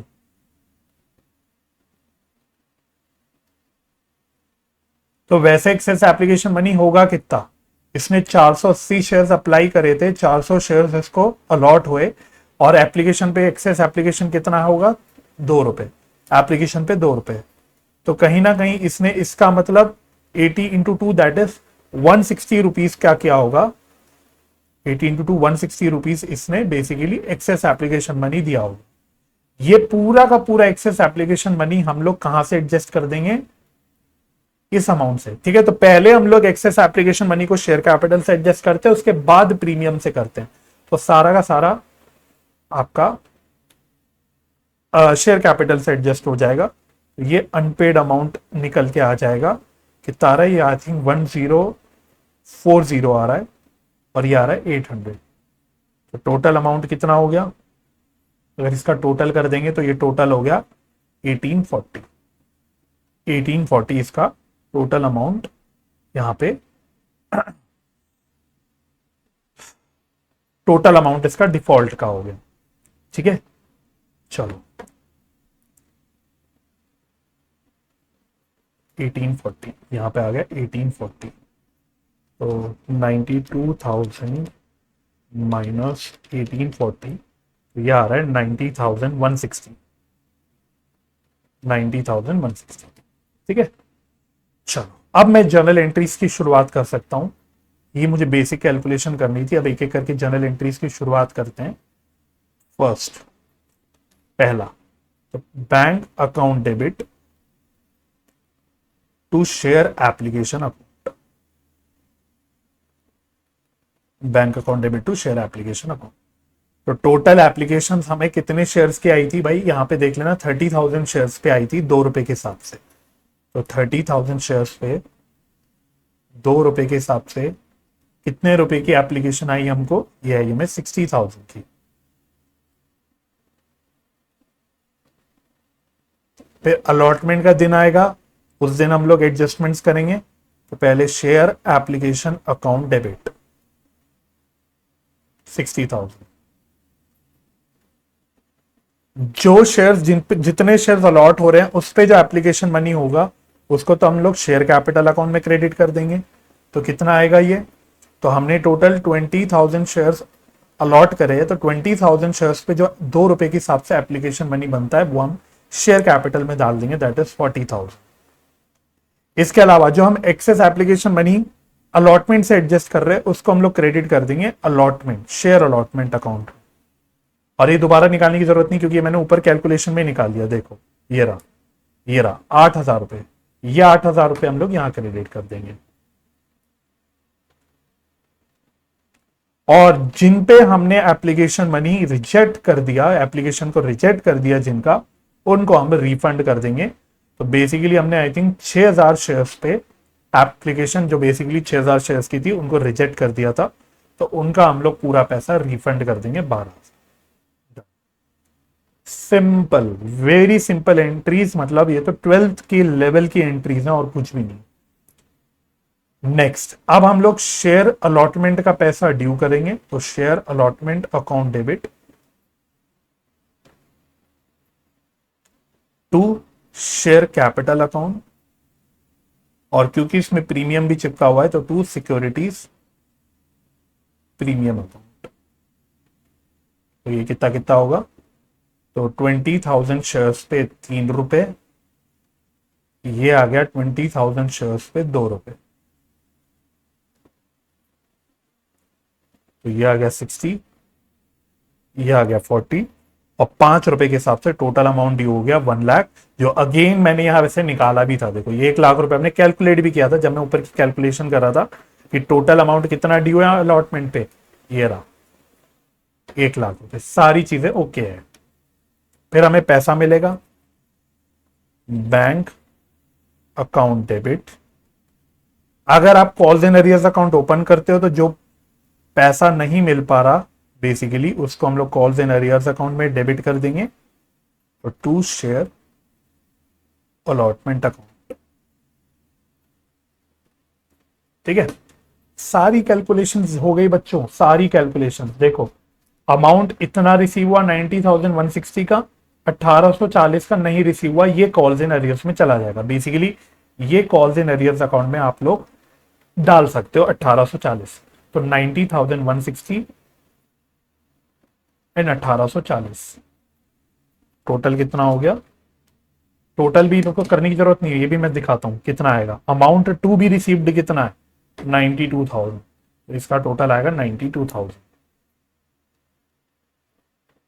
ठीक है। तो देखो 1 लाख रुपीज से हमने अलॉटमेंट अकाउंट को डेबिट किया, 92,000 से यहां क्रेडिट हो गया और 8,000 से यहां क्रेडिट हो गया, तो अलॉटमेंट अकाउंट का बैलेंस खत्म हो गया। उसके बाद हमने फर्स्ट कॉल का पैसा मंगवाया, तो उसकी एंट्री करो share first call account debit to share capital account.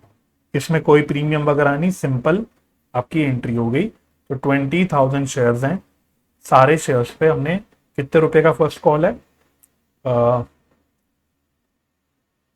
कहां गया, यहां पे फर्स्ट कॉल है 3 रुपए का, 3 रुपए का। तो 20,000 into 3 that is 60,000।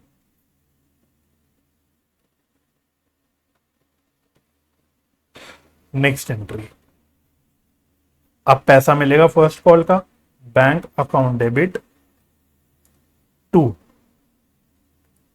Share first call account 60,000। और 2 नालायक शेयर होल्डर्स बैठे हैं जिन्होंने पैसा नहीं दिया फर्स्ट कॉल का, दोनों ने ही नहीं दिया, तो वो हम लोग कॉल्स इन एरियर्स अकाउंट में डेबिट कर। तो ये निकाल लो कितना आएगा कॉल्स इन एरियर्स में। तो कितने कितने शेयर्स थे दोनों नालायक शेयर होल्डर्स के पास, कुल मिला के 400 कमल के पास थे, 600 तमल के पास थे, तो 400 और 600, तो 400 प्लस 600 मतलब कुल मिला के 1000 शेयर्स पे हमको 3 रुपए का जो फर्स्ट कॉल है वो नहीं मिला, तो ये आ गया 3,000। इसका मतलब बैलेंस 57,000 रुपीज हमको मिल गया। यहां तक हो गया। इसके बाद हमने क्या किया, इसके बाद हमने कमल का जो है वो शेयर्स को फोरफीट कर दिया। तो मैं यहां लिख देता हूं फोरफीचर ऑफ कमल शेयर्स, क्योंकि तमल का नहीं किया अभी, तमल का तो हम अभी और उससे फाइनल कॉल मंगवाएंगे। भाई हम 2 मौके दे रहे हैं क्लियरली। हमने कमल को अलॉटमेंट का मौका दिया, उसने नहीं दिया, हमने उसको एक मौका और दिया फर्स्ट कॉल मंगवा के। जब उसने वो भी नहीं दिया तो हमने फोरफीट कर दिया। सिमिलरली तमल ने एप्लीकेशन अलॉटमेंट ये तो दे दिया, लेकिन फर्स्ट कॉल नहीं दिया, फिर हमने एक और मौका दिया उसको, सेकंड कॉल मंगवाई, वो भी नहीं दिया, उसके बाद हमने उससे शेयर्स, उसके शेयर्स फोरफीट करे। ठीक है, तो क्या एंट्री होगी? शेयर कैपिटल अकाउंट डेबिट, क्योंकि कमल ने प्रीमियम का पैसा भी नहीं दिया तो प्रीमियम नॉट रिसीव्ड है, तो सिक्योरिटीज प्रीमियम भी रिवर्स हो जाएगा। 2 शेयर फॉर फीचर अकाउंट, जो पैसा मिल गया वो शेयर फॉर फीचर अकाउंट में जाएगा। 2 शेयर्स नहीं, सॉरी, कॉल्स एंड एरियर्स, हमने अकाउंट ओपन कर रखा है तो 2 कॉल्स एंड एरियर्स अकाउंट। ठीक है, अभी ध्यान से, है सिंपल, बस ध्यान से करना है। शेयर कैपिटल में हम डेबिट करते हैं कॉल्ड अप फेस वैल्यू, तो हम 600 शेयर्स फोरफीट कर रहे हैं। हम 600 शेयर्स नहीं, सॉरी 400 शेयर्स है, कमल के कितने हैं? 400 शेयर्स है शायद, कमल के 400 शेयर्स है, तो हम 400 शेयर्स फोरफीट कर रहे हैं और फर्स्ट कॉल तक कितना फेस वैल्यू मंगवा चुके हैं, इसलिए हम ये ब्रेकअप बना लेते हैं। एक ये 2 3 5 + 3 8, तो मतलब हम 8 रुपए फर्स्ट कॉल तक 8 रुपए का फेस वैल्यू मंगवा चुके हैं, तो यहां तो 8 रुपए आ गया, तो 400 × 8 दैट इज 3200। सिक्योरिटीज प्रीमियम जो रिसीव नहीं हुआ ये हम ऑलरेडी कैलकुलेट कर चुके, जो चीज कैलकुलेट कर चुके उसको दोबारा नहीं निकालना। तो 800 रुपए का सिक्योरिटीज प्रीमियम ये हमने देखा था कि नहीं मिला, तो यहां पे पूरा 800 रुपए डेबिट हो जाएगा, ये हो गया। अच्छा, यहां कितना डेबिट होगा, क्रेडिट होगा शेयर फॉर फीचर अकाउंट में? जो पैसा मिल गया, तो एक तो 400 शेयर्स पे 2 रुपए का एप्लीकेशन का पैसा मिल गया, प्लस जो 160 रुपीज का हमने एक्सेस एप्लीकेशन मनी एडजस्ट करा था वो भी मिल गया, तो 400 दूनी 800 प्लस 160, तो ये आ रहा है 960। और कॉल्स एंड एरियर्स में कितना आएगा? अलॉटमेंट जो नहीं मिला प्लस कॉल्स एंड एरियर्स जो फर्स्ट कॉल नहीं मिला, तो अलॉटमेंट का पैसा जो नहीं मिला ये हम निकाल चुके थे, ये रहा 1840। तो एक तो ये 1840 नहीं मिला अलॉटमेंट का, प्लस 400 शेयर्स पे जो उसने फर्स्ट कॉल का पैसा नहीं दिया, ये वाला 400 शेयर्स पे 3 रुपए का जो फर्स्ट कॉल का पैसा भी नहीं दिया, वो भी आ गया। समझ रहे हो बात? तो जो पैसा मिल गया, जो फेस वैल्यू रिसीव हो गया, वो फॉर फीचर अकाउंट में क्रेडिट कर दिया, जो नहीं मिला वो कॉल्स इन अरियर्स में, तो 1840 प्लस 1200, तो ये आ गया 3040। तो चेक कर लेना, हमारी journal entry should tally, journal entry हमारी टैली हो जाएगी। उसके बाद अगला, अब हमने फाइनल कॉल का मंगवाया पैसा, तो share final call account debit to share capital account. यहां कितना आएगा? अब थोड़ा ध्यान से, क्योंकि यहां भी बच्चे गलती कर लेते हैं। 20,000 शेयर्स तो ओरिजिनली अलॉटेड थे, लेकिन उसमें से 400 शेयर्स तो मैंने फोरफीट कर दिए कमल के, तो अब रिमेनिंग कितने शेयर्स रह गए? 19,600। इन्हीं पे मंगवाऊंगा मैं ऑफकोर्स भाई, जो शेयर्स प्रॉफिट हो गए उनसे थोड़ी मंगवाऊंगा। तो कितना था फाइनल कॉल का पैसा? फाइनल कॉल पे 2 रुपए था,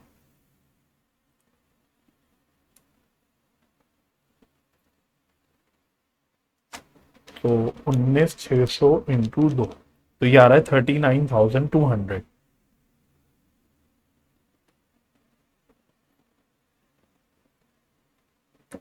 फिर अगली एंट्री,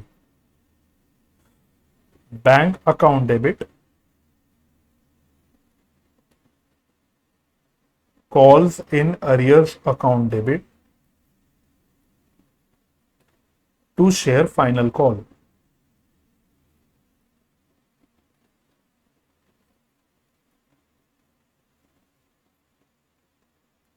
चलो, तो अब तमल ने अपनी 600 शेयर्स पे 2 रुपए नहीं दिए, क्योंकि उसने फाइनल कॉल का पैसा भी नहीं दिया, 1200। इसका मतलब बैलेंस 38,000 रुपीज हमको मिल गए, बैलेंस 38,000 रुपीज हमें मिल गए। और इसके बाद क्या हुआ? इसके बाद हमने तमल के शेयर्स भी फोरफीट कर दिए, तो लिख लेते हैं फोरफीचर ऑफ तमल शेयर्स। क्या एंट्री होगी? शेयर कैपिटल अकाउंट डेबिट, क्योंकि इससे प्रीमियम रिसीव हो चुका है तो उसको डेबिट नहीं करना, सीधा to share forfeiture account to calls in arrears account. बहुत ही सिंपल, वेरी सिंपल। तो 600 शेयर्स फॉरफीट कर रहे हैं और यहां पे हम पूरे 10 रुपए मंगवा चुके हैं, यहां तो 6000 आ गया। शेयर फॉर फीचर में जो फेस वैल्यू मिल चुका है, ध्यान रखना यहां ओनली फेस वैल्यू जो रिसीव हो चुका है वो लेते हैं। तो 600 शेयर्स पे कितना पैसा मिल चुका है एप्लीकेशन का और अलॉटमेंट का? तो 2 रुपए एप्लीकेशन का मिल चुका है, यहां से देख लो 2 रुपए एप्लीकेशन का मिल चुका है, 3 रुपए अलॉटमेंट का मिल चुका है। जो अलॉटमेंट पे प्रीमियम है वो मिल चुका है, लेकिन वो नहीं हमको यहां पे क्रेडिट करना। जो प्रीमियम वंस रिसीव हो गया वो ना ही डेबिट करते हैं हम वापस, ना ही क्रेडिट करेंगे, खत्म। तो 2 रुपए प्लस 3 रुपए 5 रुपए फेस वैल्यू का एप्लीकेशन और अलॉटमेंट का मिल चुका है, तो वो हम यहां पे क्रेडिट कर देंगे 600 इंटू 5। और जो पैसा नहीं मिला 600 शेयर्स पे, कितना नहीं मिला? 2 रुपए का, सॉरी 3 रुपए का फर्स्ट कॉल का पैसा नहीं मिला। देखो यहां दिखा देते कहां गया, ये रहा 3 रुपए का 600 शेयर्स पे फर्स्ट कॉल का पैसा नहीं मिला, और 2 रुपए का 600 शेयर्स पे फाइनल कॉल का पैसा नहीं मिला। मतलब 600 इंटू 5, ये भी 5 ही आ गया। तो ये भी कितना, 3000 और 3000। ठीक है जी। नेक्स्ट एंट्री, अब हम फॉरफिटेड शेयर्स को रीइश्यू कर रहे हैं, वो भी डिस्काउंट पे कर रहे हैं। तो for bank account debit, share forfeiture account debit to share capital account. तो how many shares are we reissuing? 800 shares, वो भी एज फुल्ली पेड। तो 800 शेयर्स 10 रुपए के हम लोग पूरे के पूरे रीइश्यू कर रहे हैं 8000। कितने पे रीइश्यू कर रहे हैं? 9 रुपए पे। तो बैंक अकाउंट में कितना डेबिट होगा? 9 रुपए 7200, और बैलेंस 800 रुपीज का हम लोग डिस्काउंट दे रहे हैं, तो जो शेयर फॉर फीचर अकाउंट में डेबिट हो जाएंगे। ठीक है, बस लास्ट एंट्री आपकी फेवरेट एंट्री हो गई कैपिटल रिजर्व की। तो share forfeiture account debit to capital reserve account. ये मैं कैलकुलेट करके दिखा देता हूं, इसको मैं भी कैलकुलेट कर लेता हूं। तो देखो भाई, क्वेश्चन ने बोला था कि हमने 800 शेयर्स रीइश्यू करे। इसमें से पहले उसने ब्रेकअप बता दिया कि इसमें कमल के सारे शेयर हैं, तो बैलेंस शेयर्स कमल के होंगे। तो कमल के टोटल कितने शेयर्स थे? 400 शेयर्स थे। तो इसमें 400 शेयर्स पूरे के पूरे कमल के हैं और 400 शेयर्स तमल के। ठीक है, अच्छा अब आपको फॉर्मूला लगाना है कैपिटल रिजर्व वाला। कमल के केस में all the forfeited shares are being reissued. तो 400 शेयर्स पे जितना भी डिस्काउंट मिल गया वो हटाने के बाद बैलेंस ऑफ जो शेयर फॉरफीचर अकाउंट है वो आपको सारा का सारा कैपिटल रिजर्व में डालना है। कैसे दिखाता हूं, आप फटाफट से कमल की फॉरफीचर की एंट्री में आना। कमल की फॉरफीचर एंट्री में चेक करना, हमने 960 रुपीज क्रेडिट कर रखे हैं कमल की फॉरफीचर एंट्री में। 960 माइनस इसमें से हमने कितने रुपए का डिस्काउंट दे दिया? तो ये 400 शेयर्स पे पर शेयर हमने 1 रुपए का डिस्काउंट दिया। 10 रुपए के पेड अप शेयर्स हमने 9 रुपए पे इशू करे, मतलब 1 रुपए का डिस्काउंट दिया। तो इसका मतलब 960 माइनस 400 दैट इज 560 रुपीज। तो कमल का आपका आ गया कैपिटल रिजर्व का। अब तमल की बात करना, तमल के प्रोपोर्शनेट शेयर्स रीइश्यू हो रहे, सारे नहीं हो रहे, प्रोपोर्शनेट हो रहे। तो प्रोपोर्शनेटली आपको कैलकुलेशन करनी है। कैसे करोगे? तमल की फॉरफीचर वाली एंट्री में आना। शेयर फॉरफीचर अकाउंट में हमने 3000 शेयर्स 3000 रुपए हमने क्रेडिट कर रहे हैं 600 शेयर्स पे। तो वही बात है, 3000 रुपए हमने 600 शेयर्स पे फॉरफीट करे। प्रोपोर्शनेटली हमने 400 शेयर्स रीइश्यू करे। इसमें से डिस्काउंट कितना दे दिया? वही 400 शेयर्स पे हमने 1 रुपए के हिसाब से 400 रुपए का डिस्काउंट दिया। बस इसको कैलकुलेट कर लो। तो 3000 डिवाइड बाय 6 इंटू 4 माइनस 400। तो ये आ रहा है 1600, ये आ गया 1600, 1600, 560। तो टोटल कैपिटल रिजर्व में कितना ट्रांसफर होगा? टोटल कैपिटल रिजर्व में ट्रांसफर होगा 560 प्लस 1600, दैट इज 2160, 2160 ये यहां पे ट्रांसफर हो जाएगा। तो कैपिटल रिजर्व में कितना जाएगा? 2160। ठीक है, समझ आ गया? तो अच्छा, सिंपल क्वेश्चन था ये भी, मैं वही कहता हूं कि बहुत ही बेसिक लेवल का क्वेश्चन था। कॉन्सेप्चुअल क्लैरिटी है तो कोई दिक्कत नहीं तो ऑफ कोर्स बच्चे ये वाले क्वेश्चन को भी गलत कर ही देते हैं अगर उनकी कॉन्सेप्चुअल क्लैरिटी नहीं होती। ठीक है, चलो बढ़ेंगे आगे। क्वेश्चन नंबर 15 करेंगे और इसमें कुछ आईसीआई के आंसर्स में गलती भी है, तो मैं गलती क्या है वो भी मैं आपको बता दूंगा। हालांकि बहुत ही सिंपल क्वेश्चन है। तो अब हेयर ऑनवर्ड्स हमारे बस 3 क्वेश्चन बच गए, छोटे छोटे कंपनी अकाउंट्स के 5 मार्कर क्वेश्चन है। पढ़ना क्या कह रहा है question. Question number 15, on 1st April 2023 Sapan Limited an unlisted NBFC took over assets of rupees 9 lakhs and liabilities of 1 lakh 20 of Plus Herbs Limited for purchase consideration of 8 lakh 80.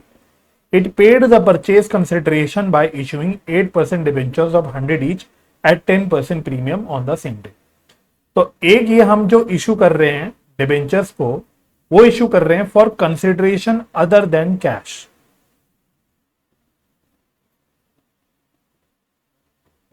और ये consideration हम दे रहे हैं for purchase of business. तो है कुछ नहीं, last में आप रिक्वायरमेंट देख लो, क्वेश्चन आपसे जर्नल एंट्रीज मांग रहा है। तो एक काम करते हैं, मिके करके इतना पार्ट पहले पढ़ते हैं, इसकी जर्नल एंट्री साथ साथ कर लेते हैं। चलो आओ पहले इसकी एंट्री करते हैं। क्वेश्चन नंबर 15, 1st April 2023 को। तो सबसे पहले हमने बिजनेस टेक ओवर करा, तो sundry assets account debit to sundry liabilities account to Plus Herbs Limited जो कि हमारा वेंडर है। चलो कितने कितने के एसेट्स और लाइबिलिटीज हैं? तो 9 के एसेट है, 120 की लाइबिलिटी है, 880 की आपके परचेज कंसिडरेशन है। तो 9 लाख यहां आ गया, 1,20,000 लाइबिलिटी में आ गया और 8,80,000 आपका यहां आ गया जो कि है परचेज कंसिडरेशन। जो बैलेंसिंग फिगर हमारी बच रही है वो हमारी बच रही है कहां पे? बैलेंसिंग फिगर हमारी बचेगी डेबिट साइड पे, तो इसको हम बोल देंगे गुडविल। गुडविल अब तो टोटल 9-10 ये आ रहा है 1 लाख की गुडविल। अब इनको हम क्या इशू कर रहे हैं? डिबेंचर्स इशू कर रहे हैं। तो Plus Herbs Limited account debit to कितने परसेंट डिबेंचर्स हैं? ये हम इशू करें 8% डिबेंचर्स 10% के प्रीमियम पे, तो to 8% debenture account to securities premium account.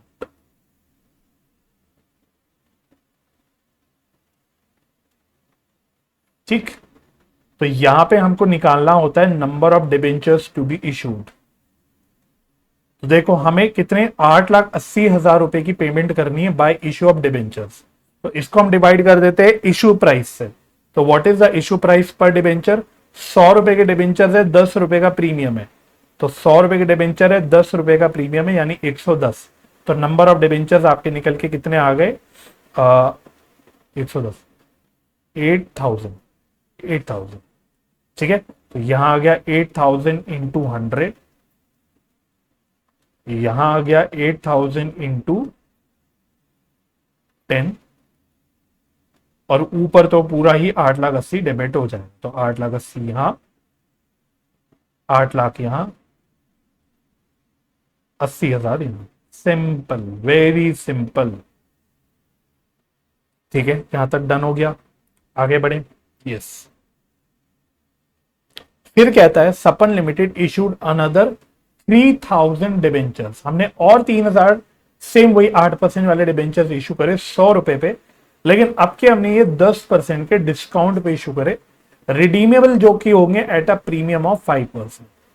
अब गलती जो इंस्टीट्यूट ने पहली कर रखी है, इसमें गलती कर रखी है, उन्होंने अपनी एंट्रीज में इसको 3000 की जगह 6000 डिबेंचर ले लिया। होता पता है क्या है, पुराने क्वेश्चंस को कॉपी पेस्ट कर दिया जाता है, उसकी फिगर्स बदल दी जाती हैं, तो वही नकल करते वक्त थोड़ा सा आपको अकल भी लगानी पड़ती है, वो कहते हैं ना।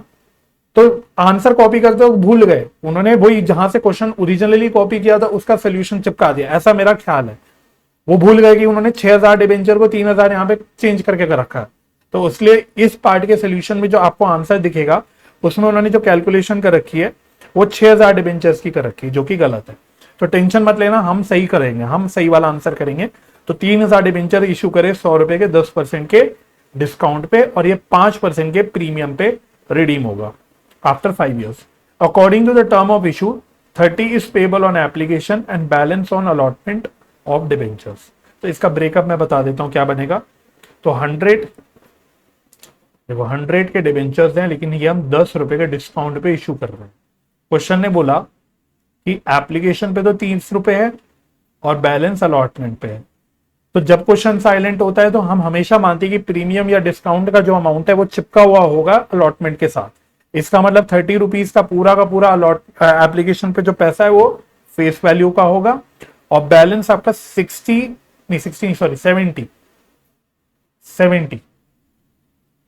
तो बैलेंस 70 माइनस 10, ये आपका इस तरह से अमाउंट बनेगा अलॉटमेंट पे।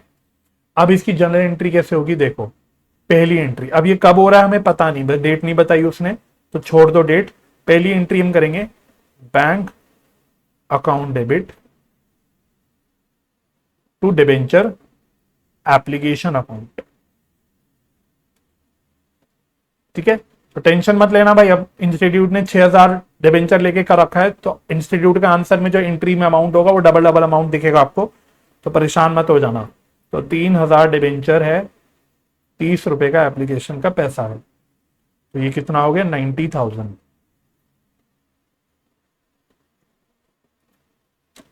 उसके बाद अगली एंट्री में हम debenture application and allotment account को खाली डिबेंचर एप्लीकेशन अकाउंट है, इसको ट्रांसफर कर देंगे to 8% debenture account, 8% debenture account, तो यह चला गया 90,000। तो पहले इतनी एंट्री हो गई। अब अगली एंट्री करते वक्त ध्यान रखना, क्योंकि डिस्काउंट पे इशू हो रहे डिबेंचर्स, तो अलॉटमेंट ड्यू करते वक्त आपको ध्यान रखना है कि आपको जो डिस्काउंट है प्लस प्रीमियम और रिडेम्पशन है उसका इफेक्ट लेना है यहाँ पे। तो डिबेंचर अलॉटमेंट अकाउंट डेबिट, और डेबिट किसको करेंगे, loss on issue of debentures. तो आपको पता है डिस्काउंट और प्रीमियम को डेबिट अलग अलग कैसे करने की जगह हम लोग क्या करते हैं, इसको लॉस में एक साथ कंबाइन कर देते हैं। तो loss on issue of debenture account debit to 8% debenture account to premium on redemption of debenture account. Fast कर रहा हूं मैं, क्योंकि बिल्कुल बेसिक सिंपल कॉन्सेप्ट है। इशू डिस्काउंट पे होगा, रिडीम प्रीमियम पे होगा, इसलिए डिस्काउंट और प्रीमियम वाला जो नुकसान है दोनों को कंबाइन करके हम एक साथ डेबिट कर देते हैं लॉस ऑन इशू में। ध्यान रखना है आपको ये कि बच्चे क्योंकि यही गलती कर देते हैं कि जब टुकड़ों में जब हम इंस्टॉलमेंट्स में पैसा मंगा रहे हैं, तो जो लॉस ऑन इशू वाली एडजस्टमेंट है ये हमको डिबेंचर अलॉटमेंट को ड्यू करने की एंट्री के साथ करना है। बच्चे यही सबसे ज्यादा झोल करते हैं। बच्चे हर स्टूडेंट अपने हिसाब से, कोई बच्चा एप्लीकेशन की एंट्री में चिपका देगा इसको, कोई बच्चा बैंक अकाउंट वाली एंट्री में करा देगा, हर बच्चा अपने हिसाब से करता है, लेकिन सही आपको ये करना है। ठीक है, चलो तो कितना पैसा हम ड्यू कर रहे हैं भाई, देखो 3000 डिबेंचर पे हम लोग कितना पैसा अलॉटमेंट के टाइम ड्यू करेंगे, 70 माइनस 10 दैट इज 60 रुपीज। तो 60 रुपीज हम लोग मंगवाएंगे इंटू 60। नेक्स्ट लॉस में क्या डेबिट करोगे, 3000 डिबेंचर है इंटू डिस्काउंट का पोर्शन 10 रुपए का प्लस 5 रुपए का किसका पोर्शन, आपका प्रीमियम ऑन रिडेम्पशन का। यहां क्या क्रेडिट करोगे, 3000 डिबेंचर पे आप फेस वैल्यू क्रेडिट करोगे, तो अलॉटमेंट पे फेस वैल्यू कितने रुपए की है, 70 रुपीज की है, और प्रीमियम ऑन रिडेम्पशन कितना है 3000 into 5, done done done done हो गया। तो ये कर लो, 3000 इंटू 60 हो गया आपका 1,80,000, 3000 इंटू 15 आपका हो गया 45,000, 3000 इंटू 70 हो गया आपका 2,10,000, 3000 इंटू 5 हो गया आपका 15,000, डन। एंट्री ये देख लेना, आपकी टैली कर जाएगी। और अगली एंट्री क्या करनी है आपको, bank account debit to debenture allotment account. तो कितना पैसा टोटल था, ये था 1,80,000, तो ये हमको मिल भी जाएगा, ठीक है। और इसके अलावा एक एंट्री आपको और करनी है। मैं क्वेश्चन पे एक बार जरा वापस आता हूं। क्वेश्चन एक पॉइंट बोला था कि कंपनी ने डिसाइड किया, it has been decided that to write off the entire loss on issue of discount in the current year itself, ठीक है। तो सारा लॉस का जो पोर्शन है हमको करंट ईयर पे ही राइट ऑफ करना है। यहां पे भी थोड़ी गड़बड़ कर रखी है इंस्टीट्यूट ने राइट ऑफ करते वक्त। क्या हमें राइट ऑफ टोटल कितना लॉस करना है, loss on issue of debentures, सारा का सारा इसी साल करना है। और ये कब राइट ऑफ होगा, ये 31 मार्च को होगा, 31 मार्च 2024 को राइट ऑफ होगा। तो कितने रुपए का लॉस था हमारा, 45,000। इंस्टीट्यूट ने सीधा प्रॉफिट एंड लॉस अकाउंट से कर दिया, जबकि हमारे पास प्रीमियम भी तो है भाई, सिक्योरिटीज प्रीमियम भी तो है। ये रहा 80,000 का तो हमारे पास प्रीमियम पड़ा हुआ है। तो क्यों भाई हम सिक्योरिटीज प्रीमियम क्यों ना यूज करें, जब हमारे पास पड़ा ही हुआ है, हम यूज कर सकते हैं ना। तो इसलिए हम लोग यहाँ पे क्या यूज कर लेंगे, सिक्योरिटीज प्रीमियम। हालांकि ऐसा नहीं है कि आप पीएनएल से नहीं कर सकते, ये कंपनी की श्रद्धा है।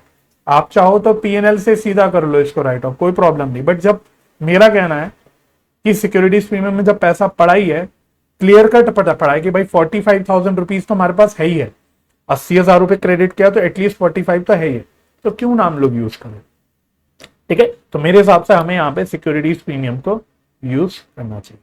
क्लियर हो गया, ठीक है। तो बढ़ सकते हैं आगे, यस ठीक है, चलते हैं। चलिए क्वेश्चन नंबर 16 करते हैं। वेरी सिंपल क्वेश्चन, लेकिन ये भी एक नए चैप्टर से क्वेश्चन है, बोनस एंड राइट इशू का, जो आपके कंपनी अकाउंट्स में ऐड हुआ है। अगेन वही बात है, सारे न्यू चैप्टर्स जो है वो मेरे लेटेस्ट सीरीज में ऑलरेडी मैंने डिटेल में कवर करे हैं, जिसमें सारे स्टडी मटेरियल के क्वेश्चंस वगैरह डिस्कस करें। सब कुछ आपको मेरे प्लेलिस्ट पे मिल जाएगा, तो आप प्लेलिस्ट देख लेना, मेरे चैनल में लेटेस्ट प्लेलिस्ट होगी, उसमें आपको सारे चैप्टर्स मिल जाएंगे। चलो, तो bonus and right issue question बहुत ही बेसिक क्वेश्चन है। Following are the balances appearing in the trial balance of XYZ limited as at 31 March 2023। Issued and subscribe capital में आपको दे रखा है, जो कि उसको थोड़ा सा यहां लिखना चाहिए था, ऊपर लिख दिया। 10,000 10% प्रेफरेंस शेयर ऑफ 10 रुपए ईच, तो प्रेफरेंस शेयर कैपिटल ये है। 1 लाख इक्विटी शेयर है 10 रुपए का, 8 रुपए पेड अप है, मतलब पार्टली पेड अप है 8 लाख रुपए। रिजर्व एंड सरप्लस में हमारे पास जनरल रिजर्व है 2,40,000 का, सिक्योरिटीज प्रीमियम है जो कि कलेक्टेड इन कैश है 25,000 का, और इसके अलावा प्रॉफिट एंड लॉस अकाउंट का बैलेंस है 1,20,000 का। कहता हूं 1 अप्रैल 2023 the company has made final call of 2 each on 1 lakh shares. तो इक्विटी शेयर्स पे बेसिकली 2 रुपए का जो अनपेड अमाउंट है, ये अनकॉल्ड अमाउंट है, इसको हमने फाइनल कॉल बेसिकली मंगवा ली, राइट। फिर कहता है the call money was received on 15 अप्रैल। तो डेट्स का ध्यान रखना, बस यहाँ पे एक गलती करेंगे बच्चे, एग्जाम में अगर आ जाता है क्वेश्चन, डेट्स इग्नोर कर लेंगे। अगर क्वेश्चन वाला डेट्स दे रहा है तो इंपॉर्टेंट है dates.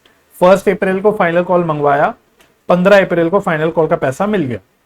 There after the company decided to issue bonus shares to equity share holders at the rate of 1 share for every 5 shares है, यानी 1:5 के रेशियो में कंपनी ने फिर बोनस शेयर्स इशू करने का डिसाइड किया।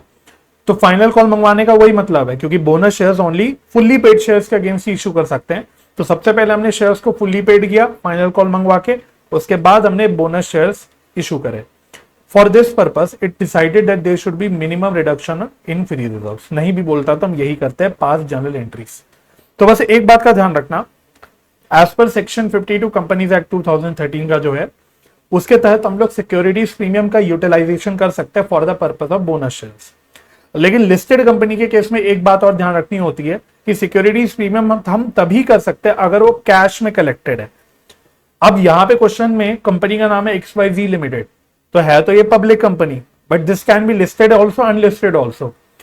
अनलिस्टेड कंपनी है तो कोई सिक्योरिटीज प्रीमियम की यूटिलाइजेशन का रिस्ट्रिक्शन नहीं है, परंतु अगर लिस्टेड कंपनी है तो दिक्कत है। अब यहां पे हमें कोई पंगेबाजी में पड़ना ही नहीं कि लिस्टेड है कि अनलिस्टेड है, क्योंकि अगर कंपनी लिस्टेड भी होगी तो भी क्वेश्चन ने क्लैरिफाई कर रखा है कि यहाँ पे securities premium collected in cash है। तो यहाँ पे हमारे पास कोई भी टेंशन की बात नहीं, हम बिंदास सिक्योरिटीज प्रीमियम यूज कर सकते हैं बोनस इशू के लिए। पॉइंट क्लियर हो रहा है? ठीक है, तो बहुत ही फास्ट करूंगा ये वाला क्वेश्चन बच्चों में, क्योंकि बहुत ही बेसिक लेवल का बिल्कुल स्टडी मटेरियल का क्वेश्चन है। तो सबसे पहले 1 अप्रैल 2023 को हम लोग शेयर फाइनल कॉल मंगवाएंगे, तो उसकी एंट्री होगी share final call account debit to equity share capital account, या सीधा सीधा शेयर कैपिटल अकाउंट। चलो, तो 1 लाख शेयर्स हैं, ₹2 का फाइनल कॉल है, तो ये हो गया 2 लाख। फिर क्वेश्चन ने बोला 15 तारीख को, 15 अप्रैल को ये पैसा मिल गया फाइनल कॉल का, तो उसकी एंट्री होगी bank account debit to share final call 2 lakh. फिर उसने डायरेक्टली कोई बोनस की वैसे डेट तो नहीं दे रखी, लेकिन उसने ऐसे बोला था शायद सब्सिक्वेंटली, है ना, उसने क्या बोला था कि देर आफ्टर, मतलब ये समझ मान लो, अज्यूम कर लो कि भाई इसका मतलब 15 अप्रैल को ही हमने करा होगा। ठीक है, तो 15 अप्रैल को ही मान लेते कि हमने बोनस इशू करा, तो एंट्री होती है सिक्योरिटीज प्रीमियम अकाउंट डेबिट, फिर फ्री रिजर्व हम यूज कर लेंगे to bonus to share holders, bonus to share holders. कितना आएगा इसमें amount? Very simple, 1 lakh shares हैं, 1:5 का बोनस का रेशियो है, मतलब कहीं ना कहीं 20,000 बोनस शेयर इशू हो रहे हैं, और ये फुल्ली पेड है यानी ₹10 के, तो 20,000 इंटू 10 दैट इज 2 लाख। तो सिक्योरिटीज प्रीमियम में कितना पैसा पड़ा हुआ है हमारे पास? 25,000, तो ये तो पूरा यूज हो जाएगा। अब बैलेंस के लिए हम जनरल रिजर्व या पीएनएल अकाउंट कुछ भी यूज कर सकते हैं, क्योंकि फ्री रिजर्व यूज करना है। जनरली मैंने बोला था कि हम पहले कोशिश करते हैं कि जनरल रिजर्व खत्म कर लें, लेकिन कोई ऐसी जरूरी बात नहीं, आप पीएनएल अकाउंट भी यूज कर सकते हो। तो बैलेंस 1,75,000 रुपीज हम लोग जनरल रिजर्व से या फिर पीएनएल अकाउंट से, कैसे भी आपकी मर्जी हो, उससे यूज करेंगे। तो ये हो गया, और उसके बाद लास्ट में शेयर्स इशू कर देते हैं, bonus to share holder account debit to equity share capital account.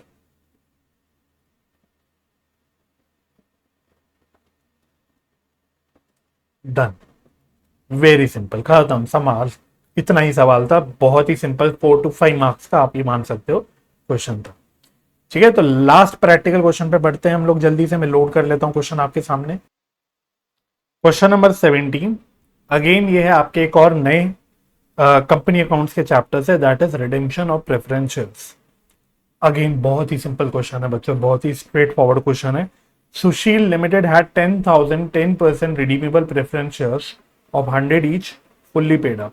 The company had to redeem these shares at a premium of 10%.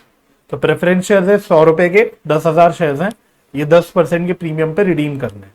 It was decided by the company to issue the following: 80,000 equity shares of ₹10 each at par, 4,000 12% debentures of 100 each. तो एक हम equity shares issue कर रहे हैं, fresh issue कर रहे हैं, और इसके अलावा डिबेंचर्स इशू कर रहे हैं। The issue was fully subscribe and all amounts were received. तो ये सारे फुल्ली सब्सक्राइब हो गए इक्विटी शेयर्स एंड डिबेंचर्स, और ये जो अमाउंट था इसमें सारा मिल भी गया। The payment was duly made, payment कर दी। किसको पेमेंट कर दी? प्रेफरेंस शेयर होल्डर्स को, रिडेम्पशन के लिए। The company had sufficient profits, मतलब पीएनएल अकाउंट में हमारे पास सफिशिएंट पैसा है। Show general entries in the books of the company. चलिए आओ, तो पहली एंट्री हम करते हैं शेयर्स इशू करने की एंट्री, बैंक अकाउंट डेबिट। तो आप चाहो तो share application and allotment account उसके थ्रू रूट करके कर सकते हो एंट्री, नहीं तो स्ट्रेट फॉरवर्ड एंट्री भी चल जाएगी। तो bank account debit to equity share capital account. चलिए तो 80,000 शेयर्स हमने इशू करे 10 रुपए के, वो भी पार पे इशू करे, मतलब कोई है ही नहीं दिक्कत। 8 लाख। उसके बाद सेकेंड एंट्री, सिमिलरली बिल्कुल आप डिबेंचर्स इशू करने की एंट्री कर लेना। बैंक अकाउंट डेबिट टू कितने शायद 12% डिबेंचर्स अकाउंट है, तो टू 12% डिबेंचर अकाउंट, ये भी पार पे इशू हुआ। तो 4,000 डिबेंचर्स इशू करे 100 रुपीज के, ये अमाउंट आ गया 4 लाख। तो ये तो इशू की एंट्री हो गई। अब रिडेम्पशन की एंट्रीज पे आओ, तो कितने परसेंट रिडीमेबल प्रेफरेंस शेयर्स बताए थे क्वेश्चन ने, 10%। तो नेक्स्ट एंट्री, थर्ड एंट्री, सबसे पहले ड्यू करो amount, redeemable 10%, redeemable preference share capital account debit, premium पे हो रहे हैं, तो premium on redemption of preference shares debit to preference share holder account. चलो कितना कितना अमाउंट आएगा, तो कितने प्रेफरेंस शेयर्स हमारे पास, 10,000 है 100 रुपए के, तो इसमें फेस वैल्यू आ जाएगा 10,000 इंटू 100। इसमें 10,000 इंटू कितने परसेंट प्रीमियम पे रिडीम हो रहे हैं, ये हो रहे हैं 10%, तो 100 रुपए का 10% मतलब 10 रुपए। तो कितना कितना अमाउंट आ गया, ये आ गया 10 लाख, ये आ गया 11 लाख, सॉरी 1 लाख।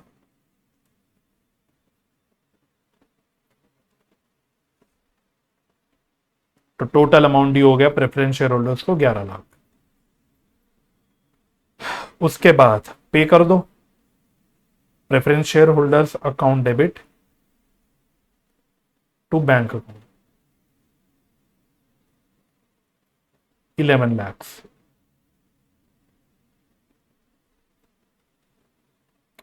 तो ये भी हो गया। फिफ्थ, अगली एंट्री, दो काम करने हैं। पहला, premium on redemption of preference share है, इसको राइट ऑफ करना है, और ये हम राइट ऑफ कर देंगे। तो पीएनएल अकाउंट से करना पड़ेगा, PNL account debit to premium on redemption of preference shares. ठीक है, तो हम ये पीएनएल से ही करते हैं, मतलब पीएनएल से मतलब फ्री रिजर्व से राइट ऑफ करते हैं। ठीक है, चलो तो ये कितना है 1 लाख। तो पहले हमने एक प्रीमियम ऑन रिडेम्पशन को राइट ऑफ कर दिया पीएनएल अकाउंट से। रिजर्व होता जनरल रिजर्व तो उससे भी कर सकते थे। दूसरा, हमको अगेन फ्री रिजर्व से एक अलग रिजर्व क्रिएट करना होता है, जिसको हम बोलते हैं कैपिटल रिडेम्पशन रिजर्व। तो इसकी एंट्री होती है again free reserve account debit, तो मैं पीएनएल यूज कर लेता हूं, टू कैपिटल रिडेम्पशन रिजर्व।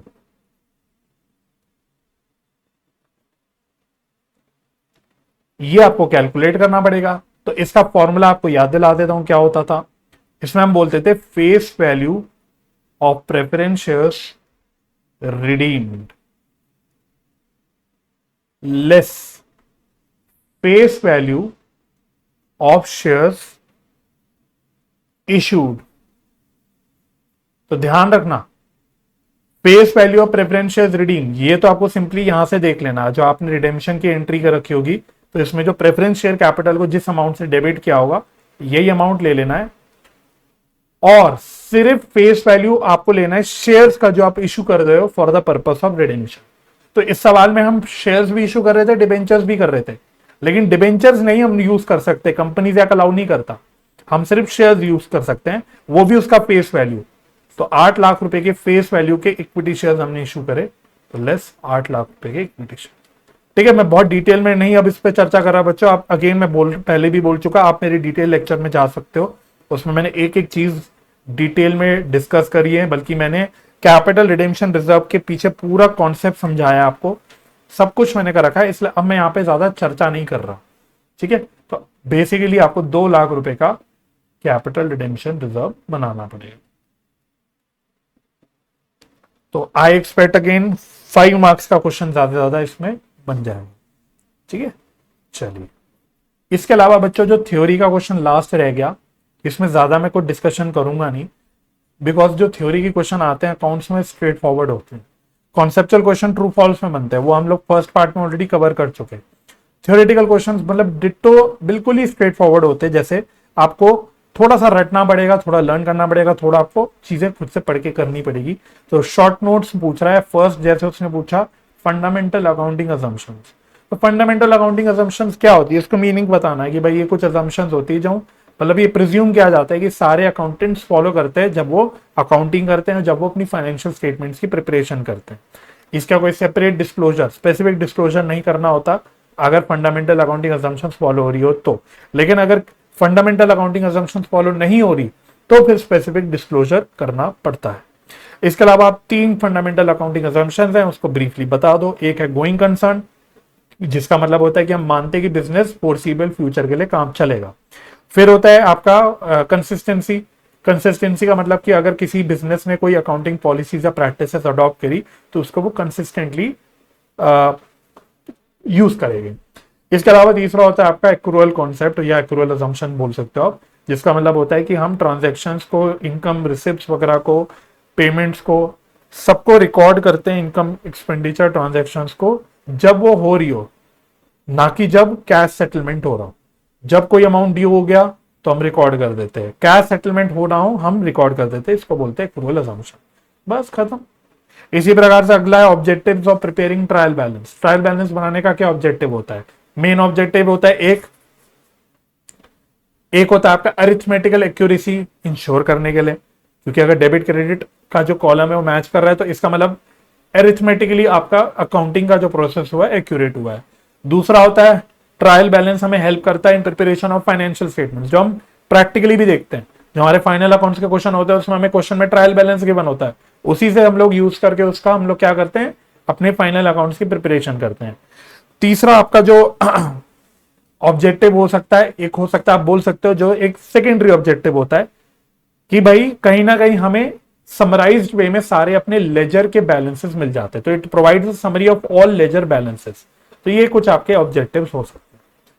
तीसरा क्वेश्चन तो हम 11वीं के बच्चे से पूछते हैं, टेंजेबल और इंटेंजेबल एसेट्स के बीच में डिफरेंस बताओ। कि भाई टेंजेबल एसेट्स वो एसेट्स होते हैं जिनकी फिजिकल एग्जिस्टेंस होती है, which can be seen and touched, but intangible assets जिनकी फिजिकल एग्जिस्टेंस नहीं होती, यानी this can not be seen and touched. इसके अलावा टेंजेबल एसेट्स के ऊपर जो हम लोग चार्ज करते हैं वो डेप्रिसिएशन लगाते हैं, जबकि इंटेंजेबल एसेट्स के ऊपर हम लोग एमोर्टाइजेशन करते हैं, राइट। इसके अलावा और हो सकते हैं डिफरेंसेस, आप एग्जांपल लिख सकते हो टेंजेबल एसेट्स के example plant, machinery, furniture, vehicle etcetera. Intangible assets के गुडविल, ट्रेडमार्क, पेटेंट एटसेट्रा। ठीक है, और कुछ आप चेक कर लेना अपने नोट्स वगैरह से, अगर आपके पास और भी डिफरेंसेस दिमाग में आते तो आप डाल देना, कोई दिक्कत नहीं है।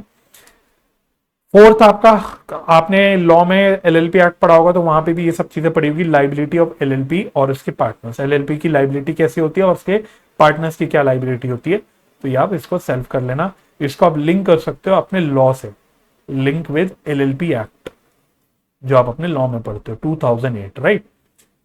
और फिफ्थ है requirement to create debenture redemption reserve. इसके ऊपर भी मैं ज्यादा चर्चा नहीं करूंगा, आप इसमें आप रेफर कर सकते हो मेरी डिटेल्ड लेक्चर को, रिडेम्पशन ऑफ डिबेंचर्स का मेरा डिटेल लेक्चर चेक कर लेना। उसमें डीआरआर के बारे में सारी चर्चा है कि भाई किसको डीआरआर बनाना है, नहीं बनाना, कितना परसेंट बनाना है, वगैरह वगैरह, किस अमाउंट का बनाना है, सारा डिटेल्ड मैंने लेक्चर में कवर कर रखा है। तो वही चीजें आपको यहाँ पे लिखनी है, ठीक है। बाकी सेक्शन 71 के तहत बनता है डीआरआर, ये ध्यान रखना, ये आप लिख सकते हैं, ठीक है। डीआरआर कब बनता है? जब हमारी रिडेम्पशन हो रही होती है आउट ऑफ प्रॉफिट्स। ये सारी बातें आपको बेसिकली लिखनी है ना। 10% बनता है, किस पे बनता है, किसके ऊपर एप्लीकेबल है, किसके ऊपर नॉट एप्लीकेबल है, ये सारी बातें हमने कवर कर रखी है डिटेल लेक्चर में, ठीक है। तो आई होप सो बच्चों, इसी के साथ आपका आरटीपी वाला पार्ट अच्छे से कवर हो गया होगा, आपको कॉन्फिडेंस आ गया होगा। बच्चों ने, 1-2 बच्चों ने मुझसे रिक्वेस्ट करी थी स्पेसिफिकली कि सर आरटीपी भी करा लेना, तो मैंने बड़ी तसल्ली से 2 पार्ट्स में मैराथन वे में एक क्वेश्चन को मैंने सॉल्व किया है। देखो एक क्वेश्चन मैंने, प्रैक्टिकल क्वेश्चन स्पेसिफिकली मैंने एक सॉल्व किया, एक भी प्रैक्टिकल क्वेश्चन नहीं छोड़ा। और मैं उम्मीद कर रहा हूं, इस उम्मीद से किया, मैं कोई एहसान नहीं जताने के लिए बोल रहा, मैं इस उम्मीद में बोल रहा हूं कि आपने भी मेरे साथ साथ क्वेश्चन अपने हाथ से सॉल्व किया होगा, तभी मेरी इस मेहनत का फल है। क्योंकि एग्जाम मेरे को तो देने नहीं भाई, मैं हाथ से क्या करूं, मैं सोल्यूशन दिखा के भी कर सकता हूं, लेकिन मैं हाथ से इसलिए करता हूं ताकि आप भी मेरे साथ साथ करो। तो बाकी अगर बच्चों ये आपको आरटीपी के सेशन जो है मेरे दोनों भी अगर हेल्पफुल लगे तो जरूर से बच्चों इनको लाइक जरूर करना, शेयर करना दोस्तों के साथ। अगर चैनल सब्सक्राइब नहीं किया तो चैनल भी सब्सक्राइब कर देना। बाकी कमेंट्स में अगर कोई डाउट्स क्वेरीज हैं तो आप कमेंट सेक्शन में डाल सकते हैं। तो मुझे अपना समय देने के लिए बहुत बहुत धन्यवाद। अपना ख्याल रखिए, परिवार का ख्याल रखिए, हंसी खुशी रहिए, एक दूसरे की मदद करते रहिए और पॉजिटिव माइंडसेट से पढ़ाई करते रहिए। आप मेरे को इंस्टाग्राम पे भी फॉलो कर सकते हैं, मेरी इंस्टाग्राम की आईडी है CA_Shilin। बाकी all the best, bye bye and take care.